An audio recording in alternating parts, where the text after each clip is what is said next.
Guys, listen up. As you get older, the best way to continue to look young, exuberant, and vibrant is to continue to take care of your skin. That's why I'm excited to have Teej Hanley as a sponsor of today's video. You heard me talk about them before, and you're going to continue to hear me talk about them because I believe in their products and the positive impact that they have on every man's life.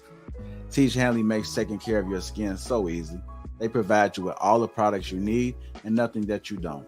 Every box comes with an instruction card that tells you when to use each product, how much to use, and in what order. Lapeef family, I must admit, skincare wasn't always something I always focused on, but since I started using this system, I've seen improvements in the way my skin looks and feels. And you don't have to take my word for it. They have over 5,000 five-star reviews on their website from satisfied customers from around the world. I recommend you start with the level 1 system, which comes with all the basics: a daily face wash, an exfoliating scrub, an AM moisturizer, and a PM moisturizer. In addition to amazing skin, members of Teej Hanley get tons of benefits, including at least 20% off retail price, the ability to customize your box, pause or cancel at any time, and free US shipping. And because Teej Hanley is sponsoring today's video, they're offering my viewers a great deal. Just click that first link in the description and you'll get 30% off your first box plus the free gift. Seriously, that's an amazing deal. Even though it's too early, as I often say, it's never too late. Click that link and get started today.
May want to add myself to the show. I may want to add myself to the stream. That might help, right? What's going on, everybody? It's your boy Trigger Mike of the Trigger Mike Show on the Lapeef Network. How y'all doing this afternoon? It is a good afternoon for those of you on the East Coast. It might still be morning. What's up to you? Everybody on the West Coast, I know you are ready to end the week because I am. I am. I'm about over it. You know, my neighbor, we had a discussion last week about him retiring. This is why I like talking to people older than myself, people, who have experience. He just turned 60 and he's retiring. His wife is from Germany and they're going to move back there. This is my actual next door neighbor to the left. And yeah, man, just had me thinking. I got a long time till 60. Those discussions can be inspiring, but it can also be very defeating because I was like, damn. Woo! Damn. He's a mechanic. Let me say that. He's a mechanic of sorts. So it's weird because he works from home in what he does now, but he does mechanics consulting. I don't know how you do that, but shout out to the technological world that we created where a mechanic can work from home. But what he's going to do, what I really like is that he alluded to the fact that he's not actually going to stop working. He's going to go back to his first love, which is working on motorcycles and small crafts. He can work on several different types of engines, any engine, airplane engine, motor vehicle engine. But he said his first love is small engines. So motorcycles. This is my neighbor that owns a Porsche. So I was wondering how he was fixing that expensive ass car and never taking it out of his garage. He would fix it his damn self. So shout out to all the people with those type of skills. I love it when I see it. And all men don't have to have, well, you do need to know how to change a tire. Naturally, when you figure out how easy it is to change your oil, some of you may want to change your oil. I don't do it anymore because I don't want to dispose of my own oil. And Walmart and all those places have made it so cheap, it's like $40 that you actually save money getting your oil changed there because they buy oil in bulk. And if I was about to buy my own motor oil, I'd spend like $35. So why not just let them do it? Yeah, yeah. You'd spend like 35 buying your own, depending on how many quarts it takes to fill up your reservoir. So why not just let Walmart do it for 40? But yeah, man, welcome. Welcome. Y'all know we here going to talk about some real stuff today. Man, Payne, I think you're right about this. Mr. Payne, I think you are right about this. The reason why I think you're right about this, my wife was sitting on my lap the other night. We were just looking at our children. And I said, damn, my daughter is 6 now. She's a third of the way to 18. Where the hell did this time go? Start thinking, when I thought about it like that, I was like, whoa, whoa. Because some people be like, she's only 6. No, bruh. No. That's a third of the way to 18. That's crazy. So a third of this little time with her, right? They're gonna want to be all on their own. They're gonna act like their parents are not cool. That part's coming in like 6 years. That starts in double digits. Damn. So you're right. It's gonna come by fast, but man, some of these work days kicking my ass. But I'm sure they're kicking y'all asses too. Hang in there. Do things that bring you fulfillment, things that bring you joy, and then it's back to the grind. To be quite honest, I have a friend that works for immigration, and she just got back from, well, an acquaintance. I don't like using that word friend all the time. An acquaintance that just got back from Burundi. I didn't talk to her, but she posted on the internet. That's how we communicate with people now. She said Burundi is in Africa. It's a country in Africa. And she said that trip might have changed her perspective on life to value what we have here in America. And that's what we're trying to tell y'all. Yes, it's a grind. Yes, it's a hustle. But if you see what the grind look like, some of y'all have been overseas, not just Africa either. Some of you have seen what it looks like in some parts of South America. Some of you have seen what the grind looks like in certain states, in certain parts of certain states. All right. I remember going to Little Haiti in Miami. All right. That wasn't even Miami, was it? Like Opalaka, I don't know. Boy, we have been to some destitute parts on this very land to know shit ain't a joke. It is not a joke. It is not a joke. I have a good paying job with benefits, health care, 401k. They even do a plus up on my HSA. Right? I am blessed to have all of that. To see what some people have to do to make ends meet in this country. I get a salary from, I got my own business. I get money from YouTube, right? I got a lot to be thankful for. Some people out here having to stick people up so they can get a meal. I'm not complaining. I'm not going to complain, and y'all shouldn't either. But what's up with y'all good people? What is up with y'all today? If you have not, because y'all are notorious for this, please hit that like button on the way in. We have 47 people watching right now and 31 likes. Go ahead and get those likes right up right now. Go ahead and hit that like button if you have not. That helps the YouTube algorithm so people know the Trigger Mike Show is on the Lapeef Network, which is the best network on YouTube. You already know how we get down. Good afternoon, everybody. My man, Mr. He Said in the building. Welcome, welcome. My man, AP, is also in the building. What's good with you, sir? AP, I'm still reeling. I'm not going to lie. I do laugh at the jokes I make, and I might have been the only one weak. But my man, AP, put in the group chat a picture. He doesn't use dating apps. He's married now, so he don't have no use for that type of stuff. But this dude put up a picture in the group chat. He looked like he was starting a Plenty of Fish account, boy. I was like, you better take that picture down right now. That picture looked like it had a description under it. I'm just looking for a woman that understands me. I was like, oh, I was weak, boy. I was weak. Look, AP. This is why you look like you were going on a dating app. For some reason, I didn't notice until I started this whole YouTube. I didn't notice. And women will teach you. Women actually, of course, they know that type of stuff better, right? Because it has to do with beauty. Angles are everything. I don't think, if I'm not mistaken, anybody that knows about this sort of stuff, let me know. I don't think you're supposed to take pictures from the angle like where you're looking down. Those are the worst pictures. And like every dude does that on like profile pictures. It's funny. Most people who don't know how to take pictures don't know that you're not supposed to do it with your chin showing, So you just look like one of those dudes that held his phone out and was like, I'm gonna kill him with this one. My man AP.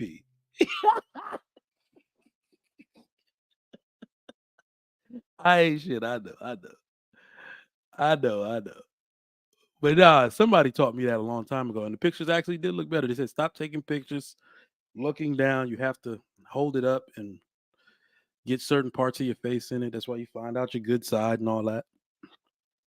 I don't have a good side. I do actually, but I don't know which side it actually is from this angle. All right, man. Welcome. Have y'all hit the like button yet? 35 likes, 50 people watching. That's a good ratio. So today I just wanted to chop it up with y'all. I was actually struggling to find a topic for today. I'm all talked out for real. I might have to go find Trigger Mike 2.0 out there in the world. I really want to find a conservative woman to do a show. There is a woman, and I'm not even going to say her name, that does not have social media, that is out here perusing the streets, and she jumps from panel to panel. She's like Candace Owens, but lovelier. Very lovely, very delicate, very elegant, a lady. Elusive as fuck. Because I'm like, yo, I need to get you on the show or on a panel. And she just won't say. She's like, I don't have social media. Whoop, whoop. I'm like, damn. I would love her to host the Trigger Mike show in my absence. We can learn a lot from a woman like that. You know what I realized? Y'all know what I realized, y'all? The world is not actually hurting Don't listen to these people out here, especially the women. Don't listen to the women. When women are telling us that they don't know any good men, that says more about them than it does us. Because all men that are good, forthright, taking care of their kids, paying their bills, making ends meet, doing what needs to be done to put on for their family, etc. Why do we all know each other? We all know each other. We know good dudes that are single, good dudes that will replicate the good that we've done in the world and in the community. But why don't these women know them? They can't seem to find them. These men are ghosts to those women. And what I realize is that they love searching in dirt for a diamond. They love it. They love scraping the bottom of the barrel. I think it's some kind of inherent reverse twisted monogamy that some women are practicing because we gave them a choice in who they can marry and entertain themselves with. So instead of getting a man in the traditional way to care for them, they want to go out and find somebody they can dominate, and that can only fulfill their sexual whims but not provoke their intellect. Am I right on that one? But this lady that I'm talking about, the reason I want her on this particular show, I want to provoke that Candace Owens effect, because we're all talked out, man. We're all talked out. All the good men show up in droves. Have you not noticed that every example that you look to find in the black community from a man, you have already found it? Every man that if you want it, you want a married man, you can find him on a YouTube. He got a show. You want a bunch of married men, we'll all come up on a show. But when you want to find a conservative minded, I'm not even talking about politics, conservative minded woman who is proud to remain feminine, who knows how to stay out of the way and let men lead, and who exercises those very principles in her life, who is also married, who also promotes it openly and will go at any of these she devils out here trying to talk down on the institution, they are very few. We got nothing but those examples for males. But for women, we are struggling to get the total package. The total package, because what they end up doing, SB is the total package. We know that. Lady Di, total package. But for like, I'm struggling now. Who else? Who else? Mrs. She said total package, right? We got the total package in very low numbers. Very low numbers. And it's because they're scared. Many other women are scared to go against the sisterhood. They're afraid to go against the sisterhood. I am looking for a conservative minded woman to go at the sisterhood, not on no, just kind of like I do. Come out here and use your life experience to show people a new path. That's it. Show them why you still down for the things you down for, why you stand for the things you stand for. And make no mistake, draw the line in the sand. Be like, I'm over here, you over there, and I'm not standing for the shit you saying. Where the women like that? We're waiting for you because we're all talked out. I said it on that show we had last week, last Wednesday, that impromptu night show. I don't need to take a Queen Maker out. I don't need to take out a Cynthia G. The way my life, look at my life's makeup. None of those women I just named have the moral high ground over me. I'm doing exactly what I'm saying in my life. Where a married woman, the opposite, the antithesis of those women and what they promote in woman form, a feminine, elegant, educated, married woman is supposed to take those women out. That is beneath me to try to do anything with like that. Beneath me. I lead by example. Y'all can talk about leadership all y'all want. I lead by example. What am I telling you to do that I haven't done myself? Can anybody name? Can anybody name? What am I telling you to do that I have not done myself? And I will never ask you to do. anything I'm not willing to do. That is how I lead. But I need one of you ladies. Somebody is in the making. Somebody sitting there watching this or will watch this, or somebody that's watching this will tell somebody I said it. One of you ladies needs to start the coalition. The coalition to take out the bad bitches. It's like the Avengers, female only, fighting these Thanos ass she devils. Because right now they got 5 or 6 out of the Infinity Stones, man. And they about to snap.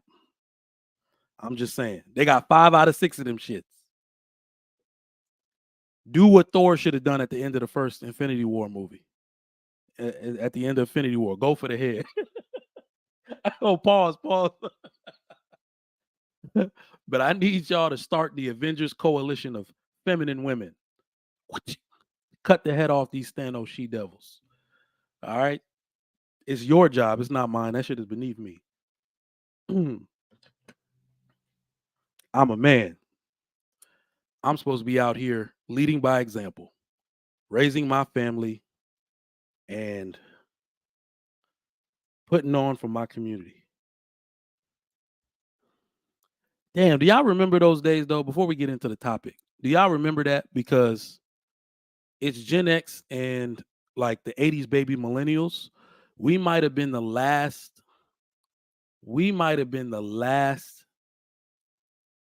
group of men and women that saw women that could go against something, that were not scared of the sisterhood. I still remember those women that will pull their daughters to the side with their hand in their face and tell them they better not ever do something that's unladylike. Do y'all remember that? Don't ever do something like, yo, my mom, if my sisters were sitting with their legs open, y'all remember those type of women? Oh, like I would see it, be like, oh, mom, go get her. And mom already saw. Walked her ass from wherever the hell she was across the room. Don't you ever. Y'all remember those? Do we still have those? Those women don't exist. These women are scared they're going to ruin their relationship with their daughters. Let me tell you something about how intentional I am and I hope to remain as a father. I will risk ruining my relationship with my children to ensure that they are raised right. If you are a father and you understand what the hell I just said, I will take a temporary relationship strain to make sure that they are raised properly. Put a 1 in the chat if you're a father and you feel what the hell I just said. If they don't like what I have to say, that makes no difference to me. I'm raising you on principles that are proven. That don't make no difference to me. Children don't know what's good for them. We got to tell them. Children don't know what's good for them. We got to tell them. I will strain my relationship with them so they can understand why I'm being so adamant, so intentional. They will realize it. Trust me, they will realize it when they're older. How many of y'all have come to the realization that, oh shit, my parents were right or my elders were right? Many don't admit it. But how many of you have come to the realization like, oh damn, these people were trying to help me. They weren't just sticks in the mud. They didn't just have their head up their own ass. They were right. Everything that they said would happen happened in perfect sequence, the way they said it would happen. I have already realized that in my own life. The elders were right. We were wrong. No, daddy, because dad, but it's not even like that. You know how we used to try to have our way? Man, my dad was like, you shut your stupid mouth. I was like, damn, this dude doesn't give me an inch. And now I know why. Does not give me an inch. Pause. But yeah, man. Ooh, let's talk about it real quick.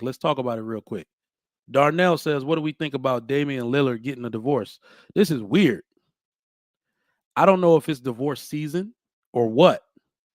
There are so many high profile divorces. I don't even know if we can cover them all. We probably don't even know about them all. But he just got traded to the Milwaukee Bucks, for those of you that don't know or don't follow sports. Damian Lillard is an elite. He's a superstar caliber. So we're not just talking about anybody. He is a superstar caliber guard.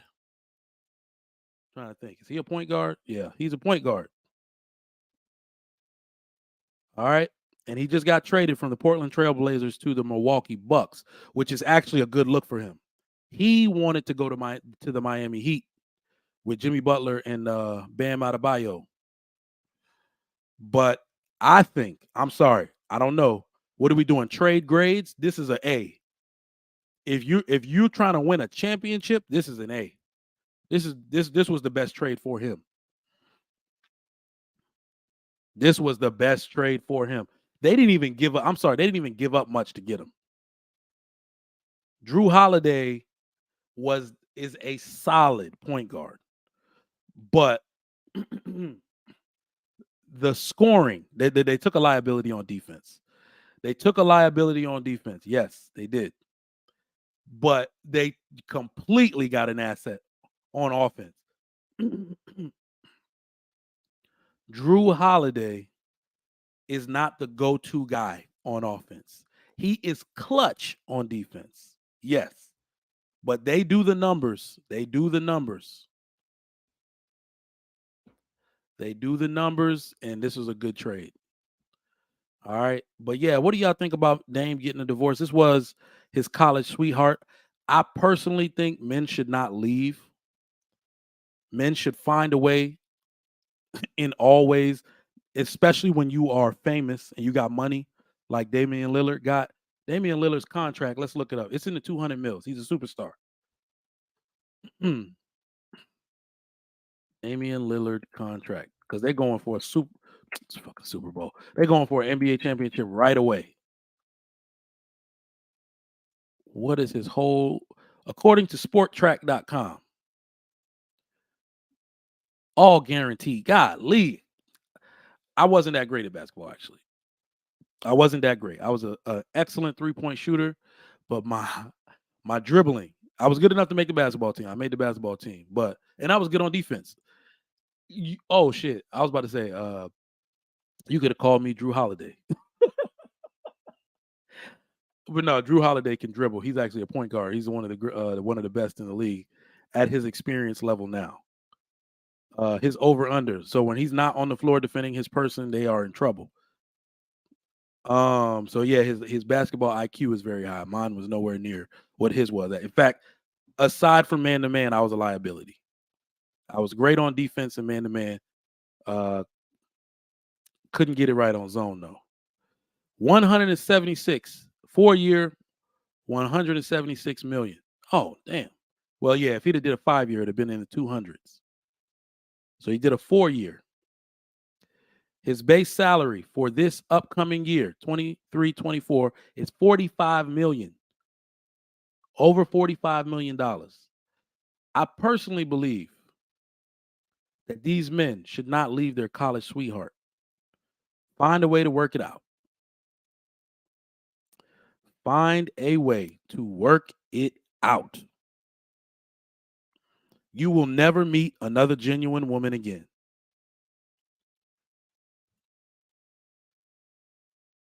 You will never meet another woman that likes you for you. You are Dame freaking Lillard, the guy that does this when he hits half-court shots. You will never meet another genuine woman. And I don't think these dudes are thinking about that, aside from, all the implications of what's going to happen to their kids and how that's going to affect them, which is the reason I won't leave. I can't do that to my children, but most people don't seem to let that weigh heavy on their spirit when they're making these type of decisions. I don't know why. I can take a lot. I guess it's kind of bad to say, but I can take a lot in the name of making sure my children are straight. Not everybody can take it, but I can take a lot because the alternative is worse. I'm gonna tell you right now, if I left my wife and my daughter, who is basically, the kindergarten version of a straight A student, starts failing, starts having behavioral outbursts, starts hitting people, biting people, and that's the stuff that happens when parents divorce. Go read it. Kids just behaviorally become somebody else. They lash out due to their lack of control of the family situation. They find other ways to cope. I will want to off myself if I do that to my children. So I'm not going to do that to them or myself. Maybe my hope one day, because I don't just want to be up here talking to y'all like this. My hope one day is that people actually start understanding some of the some of the true implications of their behavior. If y'all haven't noticed, a lot of these people getting divorced, they think it affects no one but them. Because if you ask them very logical questions about how they think this will affect their children, they will be very dismissive. Have y'all ever noticed? Have y'all ever noticed? They will be very dismissive. The children will be all right.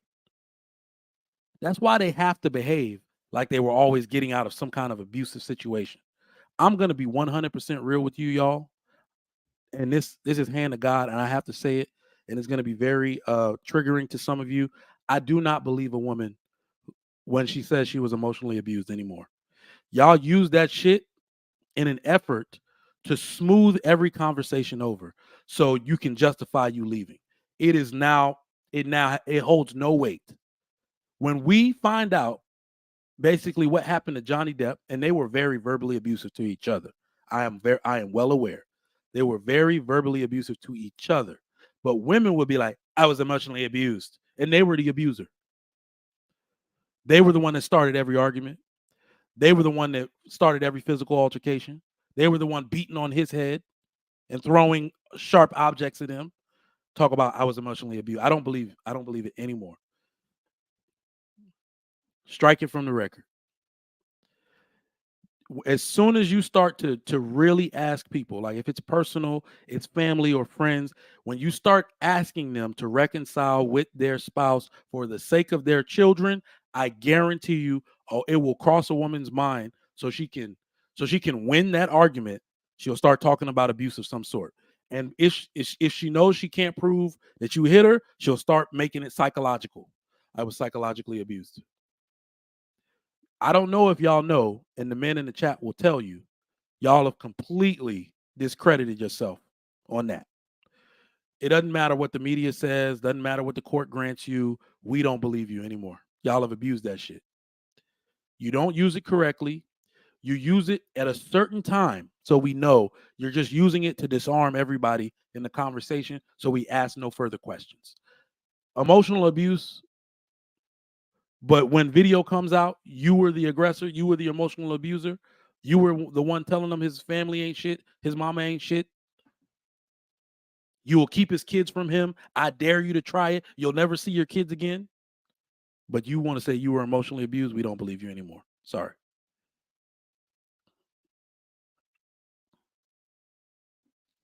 Wait a minute says emotional abuse trigger is as simple as someone using silence as their coping mechanism. Hmm. All right, man. But yeah, this divorce stuff, y'all. Let's talk about it for a second before we get into today's topic. I'll drop the link so y'all can come up. Before we get into today's topic,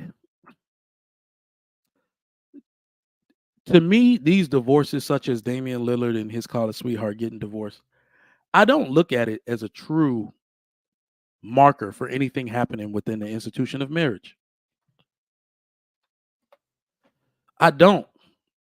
These people just don't know how to be married. I've said it time and again.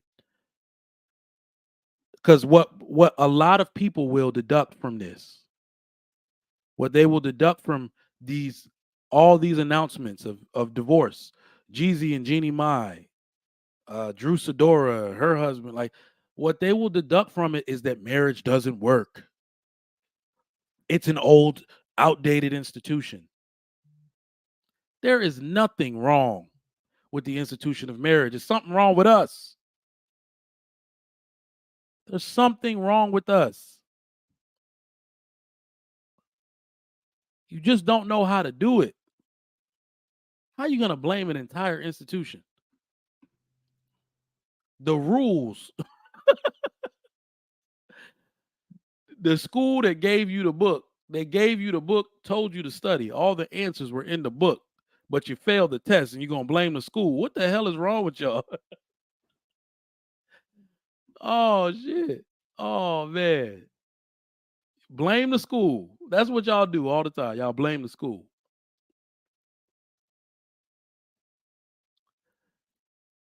RP Tipsy Nomad, my man, what's going on with you? What's up from NYC? I stopped believing anything a woman has to say since I was about 11 years old. Damn, you've been a believer for a while. Let me tell you, not only are most men, especially black men, true believers of anything women say, because most men were raised by women. That's why their mama can do no wrong in their eyes, even though she might have been the cause of every behavioral, social, and emotional problem they have. Not letting them see their daddy might have been one. Telling them they're just like their ain't shit daddy might have been number two. Isolating them, gaslighting them, son husbanding them, making them responsible for their emotional baggage. Somehow, after all of that, men still find a way to make it in their head that they cannot demonize their mom. It's crazy. It's crazy. But one thing that will happen, though, because it's going to happen as they get older, and if it's to be believed, it's going to keep on happening. Remember, for every action, there is an equal but opposite reaction. That is not only true in physics, it is true in the realm of human interaction. Any woman that isolated her child, remember, not like the dad left, that happens, that isolated her child from their father, spoke bad about the father. If that child ever develops a relationship, because that's actually starting to happen a lot now, develops a relationship with that father and finds out the true story simply by being around the demeanor of the father, if that father has a new family and they see how beloved that person is by the family that they raised, these boys and girls, these children of that single mother will begin to resent her and refuse to take care of her in her old age. You seeing that happening now. It makes so much sense. Remember, for every action, there's an equal but opposite reaction. If you did not prioritize creating a stable home and environment for your child, they will not prioritize creating a stable home, environment, resting place for you in your last days. Doesn't that shit just make sense? Doesn't it seem like an eventuality? Like, oh damn, well that makes sense. That makes sense, doesn't it? RJ, what's going on? All right, man. What's happening? I'm chilling. Today we're talking about entitled broke people. Yeah. No. So the reason this came up, and I couldn't extract the audio. I'm still trying to learn how to do that. I watched a few videos, but I'm trying to learn how to upload it to StreamYard. Rather, I know how to do it, but Okay. yeah, I'm in the video form to make like a movie out of it. So Jay-Z, for those of y'all who haven't heard, many of y'all already have, has an older interview with Kevin Hart, and people are now bringing clips of it up about how he said he would not lend or invest $4,800 with his cousin. He wouldn't give his cousin $4,800. Now, I cannot stand the conversation around this.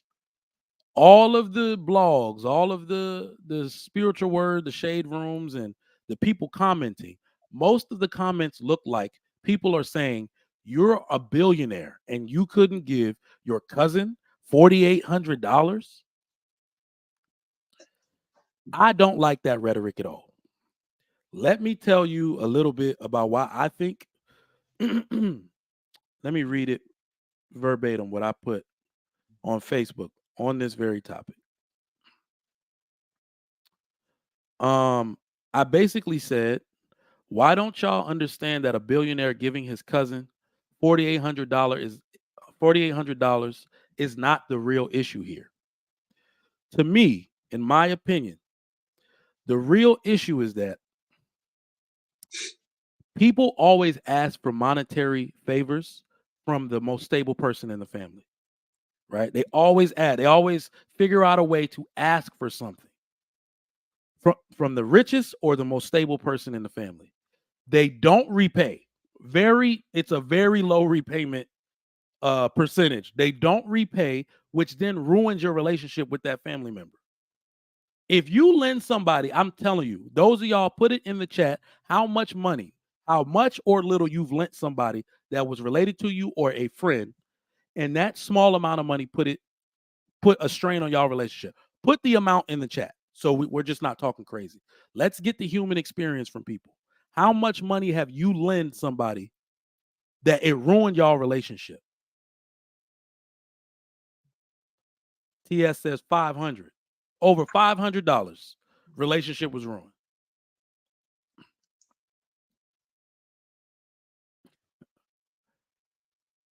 Lauren says she doesn't lend, she gives. And that's a good thing. That's a good thing too, because if you can't afford to give it as a gift, you shouldn't lend it. I've been told that many times. No, you didn't. No, you didn't. Dynamite Dan. Not $2. Not $2. Not $2. Trey, what the hell were you doing? If this was not your mom and dad and you were trying to pay off their mortgage, what the hell was this? Anybody ask me for this amount of money and it's not my parents, because my parents wouldn't ask unless I could just get it back through some other financial instrument. Trey, what the hell were you thinking? I need that money back. Mr. 17.5. Oh, he was dealing bricks. I know what that was for. I listen to Jeezy's music. 700. Y High says 400. RP says 500. They paid back 20. Damn. Woo. Half Empty says $40. All right, so this is what we're talking about. Sherwin says he's out about $13K lending to different people. No way. This is what usually happens, especially anybody that's coming from a home that did not have much. Isn't it called what? The black tax? People will just assume you're doing better and that you have it to give. And remember, in that interview with Jay-Z, he mentions wanting to be at peace around his family. How can you be at peace if every time you come around for Thanksgiving, somebody's rolling out a business plan in front of you? You're not going to want to show up anymore. But I'm going to let y'all speak on it. What do y'all got? Payne, we'll start with you. Yeah, man. Broke people. Yeah, I got you. Listen, man, back on the somebody got to mute up. I mean, something, but back on the lending money, right? I learned that lesson. First of all, it's a biblical principle, by the way. Never a lender be. And that's exactly why. And the relationship really doesn't come from you looking for that $500 back as much as it comes from the person resenting you, knowing that they ain't paying you back. You know what I'm saying? You could forget about the $500, but that person will never forget that they owe you money. Mm-hmm. So when they see you, they always think you're thinking about it, whether you are or not. Yep. And so they start to avoid you. They start to do that. So I never lend family money. And what you said after that was, if I have it, I'll just give it to them. I said, listen, yep. I got $500. You need $1,000, I got $500, and it's not a loan. Here it is. You know, you have it. You don't owe me this back. I have to say it 10 times. I'm not going to be coming after you for it. Here it is. And that's it. You know, so I never lend family, money to family. Never, never, never. And so I can see where Jay-Z is coming from. You know, and it doesn't matter whether he's a billionaire. You just want to have it clear between you. Now, I can see if this cousin, we don't have the context of what kind of person this cousin is. Yep. You know, and if it was $4,800, is for something probably frivolous. It's not like he's starting a business. That's probably he got himself in some kind of trouble and he wants me to bail him out, and he's telling me he'll pay me back. And I know if you're in that trouble, you didn't correct the thing that got you in that issue in the first place. So you're never going to have the money to pay me back. And now our relationship is going to get strained. Yep. Because Jay-Z ain't even going to be thinking about that $4,800, but his cousin will never forget. Absolutely. Yeah. You know, so that's my point. But let me say one thing before I move on to this next brother here. You mentioned something about having a woman come on. And there's a few women maybe you should DM, like the Crimson Cure. Some of her audience, her chat, yeah. She might know somebody. So, you know, you could ask her for something. She won't come on, but she might know somebody who might be a good candidate. And there's a couple I saw her in the chat some months ago. Huh? I saw her in the chat some months ago. Yeah, so I mean, she might not come in to host the show because she has her own, but she might know. She got her own shit going. Yeah, yeah. She might know some people. You know, her lionesses. You know, so that might be a place to go fish. And there's a couple other women. You know them in the chat. That thing. Yeah, and the only other thing, if you want titles, even though it's from a man, you can just go to my channel once and look at my titles. There's some shit there that we could talk about. But anyway, let me move on to the new brother here. All right, be brave. What's going on? No mask today? Well, it's the lighting's good, so I'm still kind of hiding. Okay. So is my mic messing up? Did you have to mute me? You need to turn it up a little. I tried to turn it. It's all the way up on my end. No, I hear pretty good though. I'll be damned. I didn't look at the back setting. Is that your mic up there? You might need to move it towards your mouth. Oh, how's that? Yeah. Is that it? I can hear you. No, I still can't hear. But go ahead. Still can't hear? I'll be damned. No, the chat says they can hear you. Go ahead. Okay. First, right quick, Trigger Mike, what triggered me was you were talking about people not appreciating how well they got it in this country, and then you kind of gave them an excuse to piss and moan when you said some people have to rob for food. Nobody in USA is robbing anybody for food. It's not necessary. That's not necessary. Never, nowhere, anywhere. You can go to a homeless shelter, push come to shove. If you're homeless, there's homeless shelters that will not turn you away for food. There's kitchens that feed. And as far as people that aren't homeless, there's all kinds of safety nets. I've been around them all my life as far as food, housing, and everything. Nobody in America is robbing for food. If they're robbing, it's because they're nuts. Did I say that in this country? I'm not sure. I think you said. Okay. I don't know. I was gonna say it definitely happens in other countries, but yes, I think I may have been alluding to what happens in other countries. Okay, yeah, I was gonna say because the difference is so night and day. It's like here in America, it's like you didn't say. I'm going, whoa, hold it, because there are places in the world, like you said, Trigger Mike. You know, boom, I've never left my little area here in the world, but you know, the internet's full of. You can look at slums of any country across the world. That's some serious poverty. That's not good stuff. And so I just wanted to make it sure that, okay, good. I'm glad to hear that you weren't saying in the USA. But as far as loaning relatives money, I've always loaned money a little bit here and a little bit there in my workplaces to make, you know, people pay you back with interest, you know, not much. But you know, the rule is you just don't loan money you can't lose, number one. Number two, if somebody doesn't pay you back, you find out who they are. Number three, you don't ever loan them again. So if I was a billionaire, I couldn't imagine. It depends on the cousin of his relationship. Probably nobody really knows the relationship of his cousin to who's the fella, Jay-Z. Yeah, it's Jay-Z. Yes, Jay-Z. My bad. Oh, okay. So I don't know what the cousin's relationship to him is, but $4,800. You know, hard telling what he had it for. I'd have to look. Even as a billionaire, I'd say, now what's this for? But if it was for something and I was a billionaire, my whole entire extended family is going to get loans from me. And when they goof up, they don't get another one. I wouldn't be a billionaire that goes, I got plenty of money, so I'll give you another chance. I'd say, if I loan you money and you don't pay it up, we got one thing established here. You're never going to ask me again, right? Yeah. So, you know, I don't think it's as horrible for a billionaire. And even if you're a man of means, like a sister or a brother or a cousin or something like that. Again, if you loan somebody money and they don't pay you back, you know, again, if never loan more than you can lose, you know, but again, if they don't pay you back, you just know, like, oh, on goes life. I don't think I'd fret over loaning somebody money over rules when it comes to family or a good friend or something, as much as I would.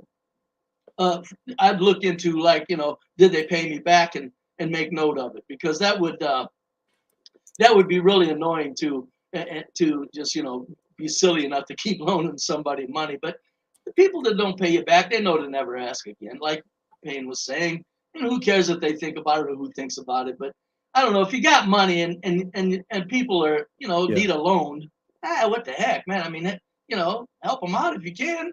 I mean, Well, you I know, will say this though. I will say, because we're making it seem like, because Payne alluded to it, he kind of explained it the best.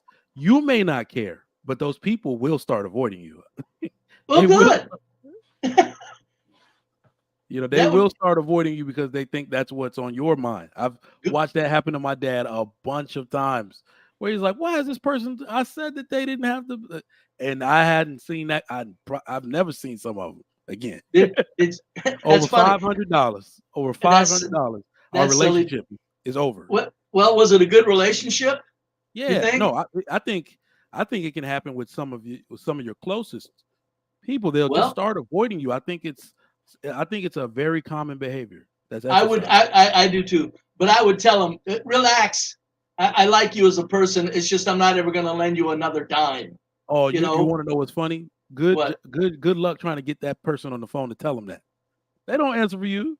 No, no, no. I know you see. You're going to see them somewhere if they were that Yeah, close. yeah. And if they weren't that close, then good riddance. I mean, come on here. That's sure one way to get rid of a bum out of your circle. If there's one That's in one there, it's way. like, okay, That is one goodbye. way. You know. But All yeah, right, no loan. scam. I've always said loaning money can clear up a lot of can be very valuable, even if it's not paid back. It can show you who's who and advance relationships that way too. Especially if Right. you're a billionaire. I mean, come on, my God. But go ahead. Nice. All right, scam. What's going on, Chief? Trey, you can go first. I just listened. I just got here. All right, bet. Trey, I don't know what the hell you were thinking. 17.5. That's down payment on. I don't think Trey's there. Oh, At least he Trey, don't hear. you- I'm here. there you go. All Yeah, let's just say I was riding high off of a few investments that I had made in the stock market, and kind of thought I had the Midas touch. I thought I had the golden touch. I thought, hey, I'm doing well right now. Everything I'm touching is making money. I had a family member who wanted to open up a food truck. I don't know where you guys are, but down here in DC, food trucks are a big deal, especially downtown DC. They've like lined up on the block, something similar, I would imagine, to New York City. And he had this, what I assumed was a good idea for the food truck. The only problem was I didn't do my homework. I didn't make him do a business analysis. I didn't make him do a SWOT analysis. I didn't make him run the numbers. I didn't make him do anything. I just took his word for it, and it sounded like a great idea. And I figured, hey, I've been doing well. And he never bought a truck. He never bought the supplies. He never got the permit. He never did anything.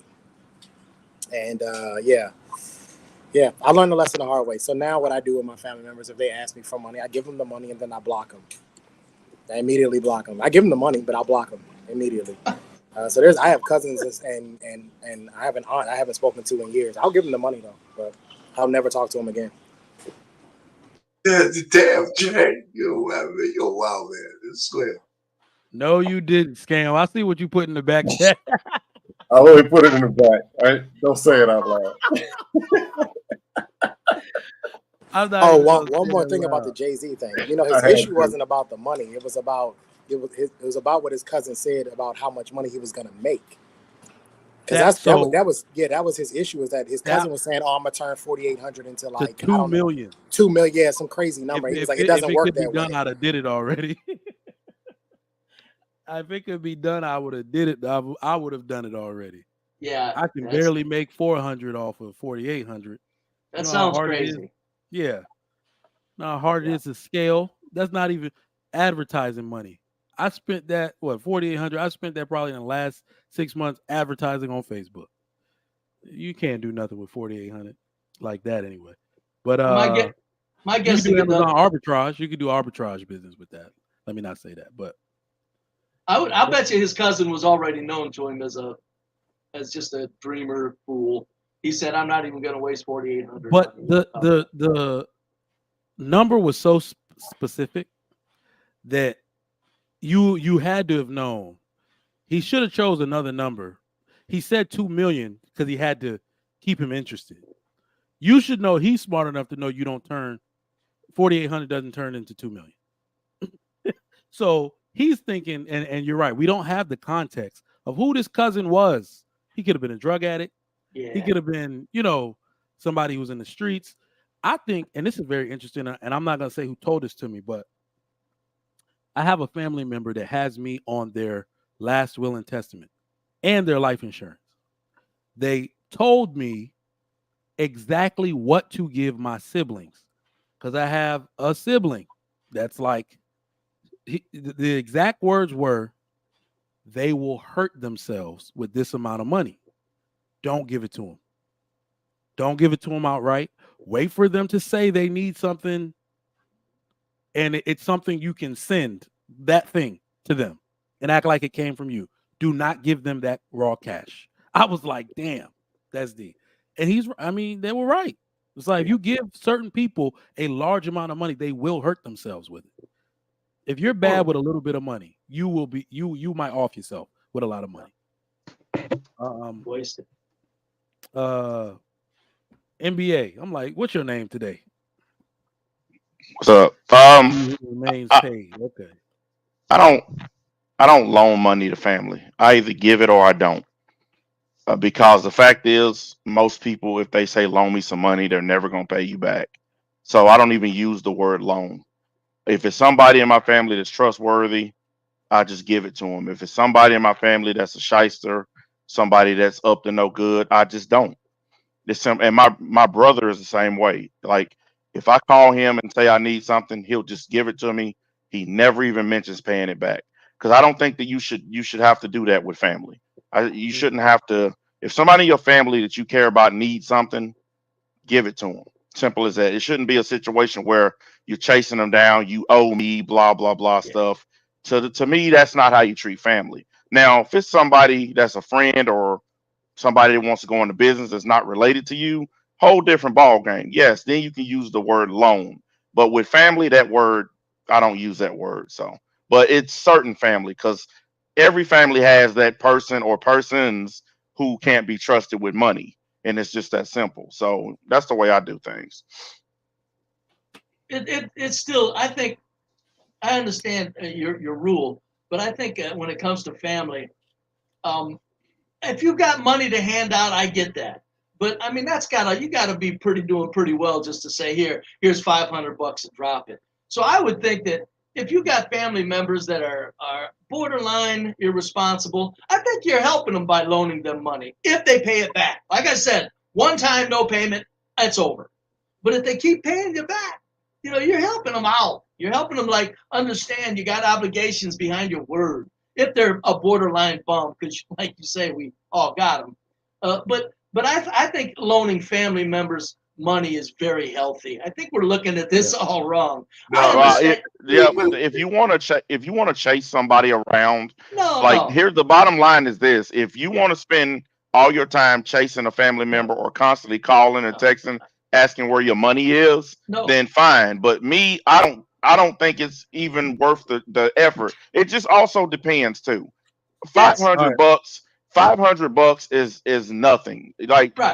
Here. But if you're talking 5,000, then maybe we need to sit down and talk about what you need this money for. Yeah. But $500, I mean, who don't have $500? I mean, I wouldn't chase a family member around either. Don't get me wrong. I'm saying if you got to loan money and you got to chase them around, you probably shouldn't loan them. I'm saying loan them it, drop it, see what they do. Nobody's chasing anybody around. I'm with you on that. It's like just drop it, roll with it. To add to this too, on the topic of loaning money, giving money to family and all of that, I had to realize, I was like, well, I'm the eldest, so I represent that person on the children's side in my family, the person everybody comes to solve some kind of problem. I realized a long time ago, offer to solve the problem. If it's money related, offer to solve the problem, because money is usually the quick fix. And for some reason, I have this feeling that people ask for more than they need. You see what I'm saying? A little more than they need. So if you tell me, like, if there's a friend, I think, who was this? One of my wife's friends called her and said she needs $1,000 because her lights are about to go out. She said something crazy like that. I looked at my wife, because she's not gonna take it out of the account without asking me. And that was a friend. She's like, I can't let that happen. When you mention children, you already got the women's heartstrings all into it. I said, well, offer to pay the damn light bill then, and it won't be alone. Ain't no light bill. That little ass apartment she got, ain't no light bill, no $1,000. So look, she called her the next day and was like, I offered to pay the light bill, and she hasn't responded because she didn't need that shit for no light bill. Yeah, that's a good way to that is a good way to find out what they really up to. I've done that before, where somebody, they had a repair bill, a light bill, a water bill, they needed some food, all kinds of stuff. And I will be like, well, hey, I'm at the store right now. What you need? And they'll be like, no, I want to get it myself. No, you just want money. Click Yep. in the story. Yeah, that is a good way to figure out what they up to. I agree with that. She lucky it wasn't me, because I would have said, fuck them kids, and being in the dark builds character. Toxic Trey is here today. We don't got regular Trey. We got Toxic Trey. Changing just being honest. Look, having the lights go out is gonna build character. Toxic Trey is here today. Yes, this scam gotta go. Let me get this super chat read. My man Big Ant, $10 says, hell no, Trigger. If you owe me 50, I'm looking for you and hunting you down. I know people like that too. I know people like that too. They hunt you down. But here's the interesting thing $50? about no, but here's the interesting thing about 50 cents. That's 50 cents. For 50 cents, that's even worse. That's what's up. All right. So taking it off the topic of family, if you're just tuning in, welcome to the Trigger Mike Show on the Lapeef Network. Shout out to the sponsor, Tiege Hanley. We got 113 people watching, 76 likes. Get those likes up right now. Helps out the YouTube algorithm. Share this out to your Facebook news feed and to some people in your Instagram chat. Let them know we're talking about entitled broke people today. All right. Next question that's up. And we can go to Scam first if you're ready. Why is America the land of entitled broke people? Now, what I mean by that is there are extremely broke people all over the world. Like, they're really broke. Really, really broke. In fact, just to give you an outlook of how not broke people actually are in America, there are, America has 60-something% of the Earth's millionaires. Okay, so the way to get a dollar, get a job, and all of that here is it's actually easier here than pretty much everywhere else on Earth. So if you want to eat, you can find work if you are of working age. All right. So, but here in this land, poor people have a sense of entitlement that I have not found anywhere else in the free world, in the world. I've never seen a sense of entitlement from such poor people. Scam, you got the floor. Why is America the land of entitled broke people? Trying to say it, because that's what they taught the people to do. And if you give them a microphone, they'll talk. If you give them media, they'll be on media. So for those who want to listen to the broke people complain, there's always outlets. And you hear a bunch of broke people complaining and feeling entitled. And if you keep funding and keep repeating and rewarding the behavior, it's going to keep repeating. But the whole, and let's be real, broker people are actually fatter, so they don't need food. They want something else. And I actually believe poor people have too much money in America, because there's more money to go and buy and do the same version of the same thing that they're already doing. Like this dude above me, for example, this guy. He's broke. He went and bought a hat that doesn't even fit. I mean, if you're going to buy a little hat, at least do the real little one. Have us thinking that you're Jewish or something. Come on, that thing ain't even trying to fit on you. Yeah, it fits. It does. But It fits real well. one person coming to talk about all this money, and he gives a microphone, so you'll hear him keep talking. So what you got, Be Brave? What you got? Hold I come to troll. Am I complaining about my situation or I something? didn't seen you on another panel, bro. Come on. I know it's going. Go ahead and start it up. No, I've never complained about my circumstance. I've always said I've lived like a god my whole life. I've lived like a god my whole life as a low-income person. My position is that don't tell me about making it in America when I don't even try. I fell off, I fall into the wind, and I come out okay in America. You've never heard me complain about being broke, sir. Never. I said I've lived like a god. We all do in this country. How is that me saying I'm broke? All right. Scam, man. I do have a question for you, Be Brave. I'm real quick. Is that a zombie bar on your door back there? Oh, okay. Hold on. Hold on. Why can't he answer the question? He accused me of coming for him. That ain't. He's in his bunker.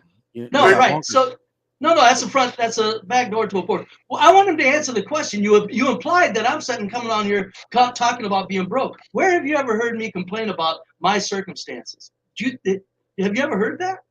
No, I heard you talking some other massive bullshit. But okay, all right. Okay, very good. All right, so for that one, you're full of shit. I'm gonna wait for you to dust, and then I'm gonna dust you off. So go ahead. No, there's no dust. I'm just saying you're full of it on that. I've said my whole life. You will dust. No. My whole life, I've always said I've lived like a god, even when I was a. That's dust right there. How's that? That's dust right there. You don't live like a god if you're broke. Like, clearly, these guys I know. I'm not that. You guys low income. If you're low income, you don't live like a god if you're low income. No, yes you do. Yes you do. You guys, this is what you have in your panel. Yeah, he barricaded into some basement. This level of nonsensical idiocy. That's why we are here to debate. All right. Why are we here to debate this? There's nothing to debate. I'm here to troll. Why you guys arguing about that's what I'm wondering. I thought you had quality content with quality people on your panel, Trigger Mike. This is I'm dust. Not quality. I'm dusty. Why do you have here people like him and the Queen Maker or whatever the fuck her name is? Why? I enjoy contrary opinions. We got Kenny. That's not a contrary opinion. It's just dumb. What are we going to gain out of that? What are we getting out of this, Trigger Mike? Come on, man. You got the con now. Why is America the land of entitled poor people or broke people? Entitled broke people? Yep. Oh, because that's the society. Because it's easier. It's engineered that way because it's easier to control people like that. Bottom line, they're subdued because if they're broke and they're entitled, they're expecting something and they're yearning for something. So all you have to do is give them breadcrumbs, and that's enough to pacify them. As long as people are pacified, they're not causing uproars. There's no revolutions, and they're not even paying attention to the fact that you got your hand in their pocket. Hell, I mean, you give them if all you gave them was 5 cents a week, but all of a sudden you give them $1 once a year, they'll turn their pockets out for you. So there you go. It's just it's a method of control, dude. Plain and simple. I agree. Here's the thing. I mess with Trey a lot. Him, Nathan Daly, and Dre Blanco about being cops. I talk trash about cops, but really, honestly, I have no problem with them. My father was an MP for 31 years. I got plenty of family members who are in law enforcement. You know what I'm saying? But look at how little they get paid for what they have to do. We require our cops to do everything under the sun except their job, except when we want them to. You know what I'm saying? And look how little they get paid. But you throw in a little some insurance, 1 or 2 benefits. A poor person jumps on that. Same thing with the military. Look how little we get paid in the military. And look at what the fuck we had to fight wars on less than minimum wage. Well, but you give us free housing, give us a little BAH and some health insurance. You know, just enough to get by, and we're okay. I've come around. Now, to be honest, cops don't get paid little everywhere. They get paid out here in Houston. They actually do get paid. They get hella paid out here. Military ain't getting paid nothing. Was like $75,000 out here. Oh, okay. That's what I guess it depends on where you are. Where? Not like yeah, I guess it depends on where you are, man. Hold on. Where? Because I worked in one of the most expensive places in the country, and our starting salary was not $75,000. Hold on. My starting salary in 2014 was $55,000. Because in here you have to have a degree.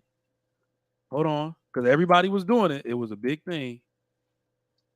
Starting salary. Now I You know know in what's funny about that Rochester, though, New Trey? York, it's like You 90 know what's something. funny about that though, Trey? What's the starting salary for police They person in had New to York? cut the police department. Exactly, because they ain't got no money. They had to cut jobs like 2 years ago. Yeah, when I started in 2014, it was 55,000. And here's the funny part: I actually wanted to go be a state trooper, and guess what their starting salary was? 42,000. 40. So I Oh took no, the this job one. with DC Oh, because they paid changed it. more. No, they pay in Texas. They pay. Yeah, I was gonna say if you fair have a enough. bachelor's degree, Starting at 61. Fair enough. But to get to your point and answer your question, Trigger Mike, before we move on to something else, listen, man. There's some things that there's no debate to be had. Some things are just dumb. Oh. They're intellectually taxing just to listen to. It makes my brain hurt to hear some of the conversations you people have on this network sometimes. Sometimes you have good conversations. Other times you don't. And I don't get it. Like, why do you have some people on your panel that just, I mean, there's nothing there.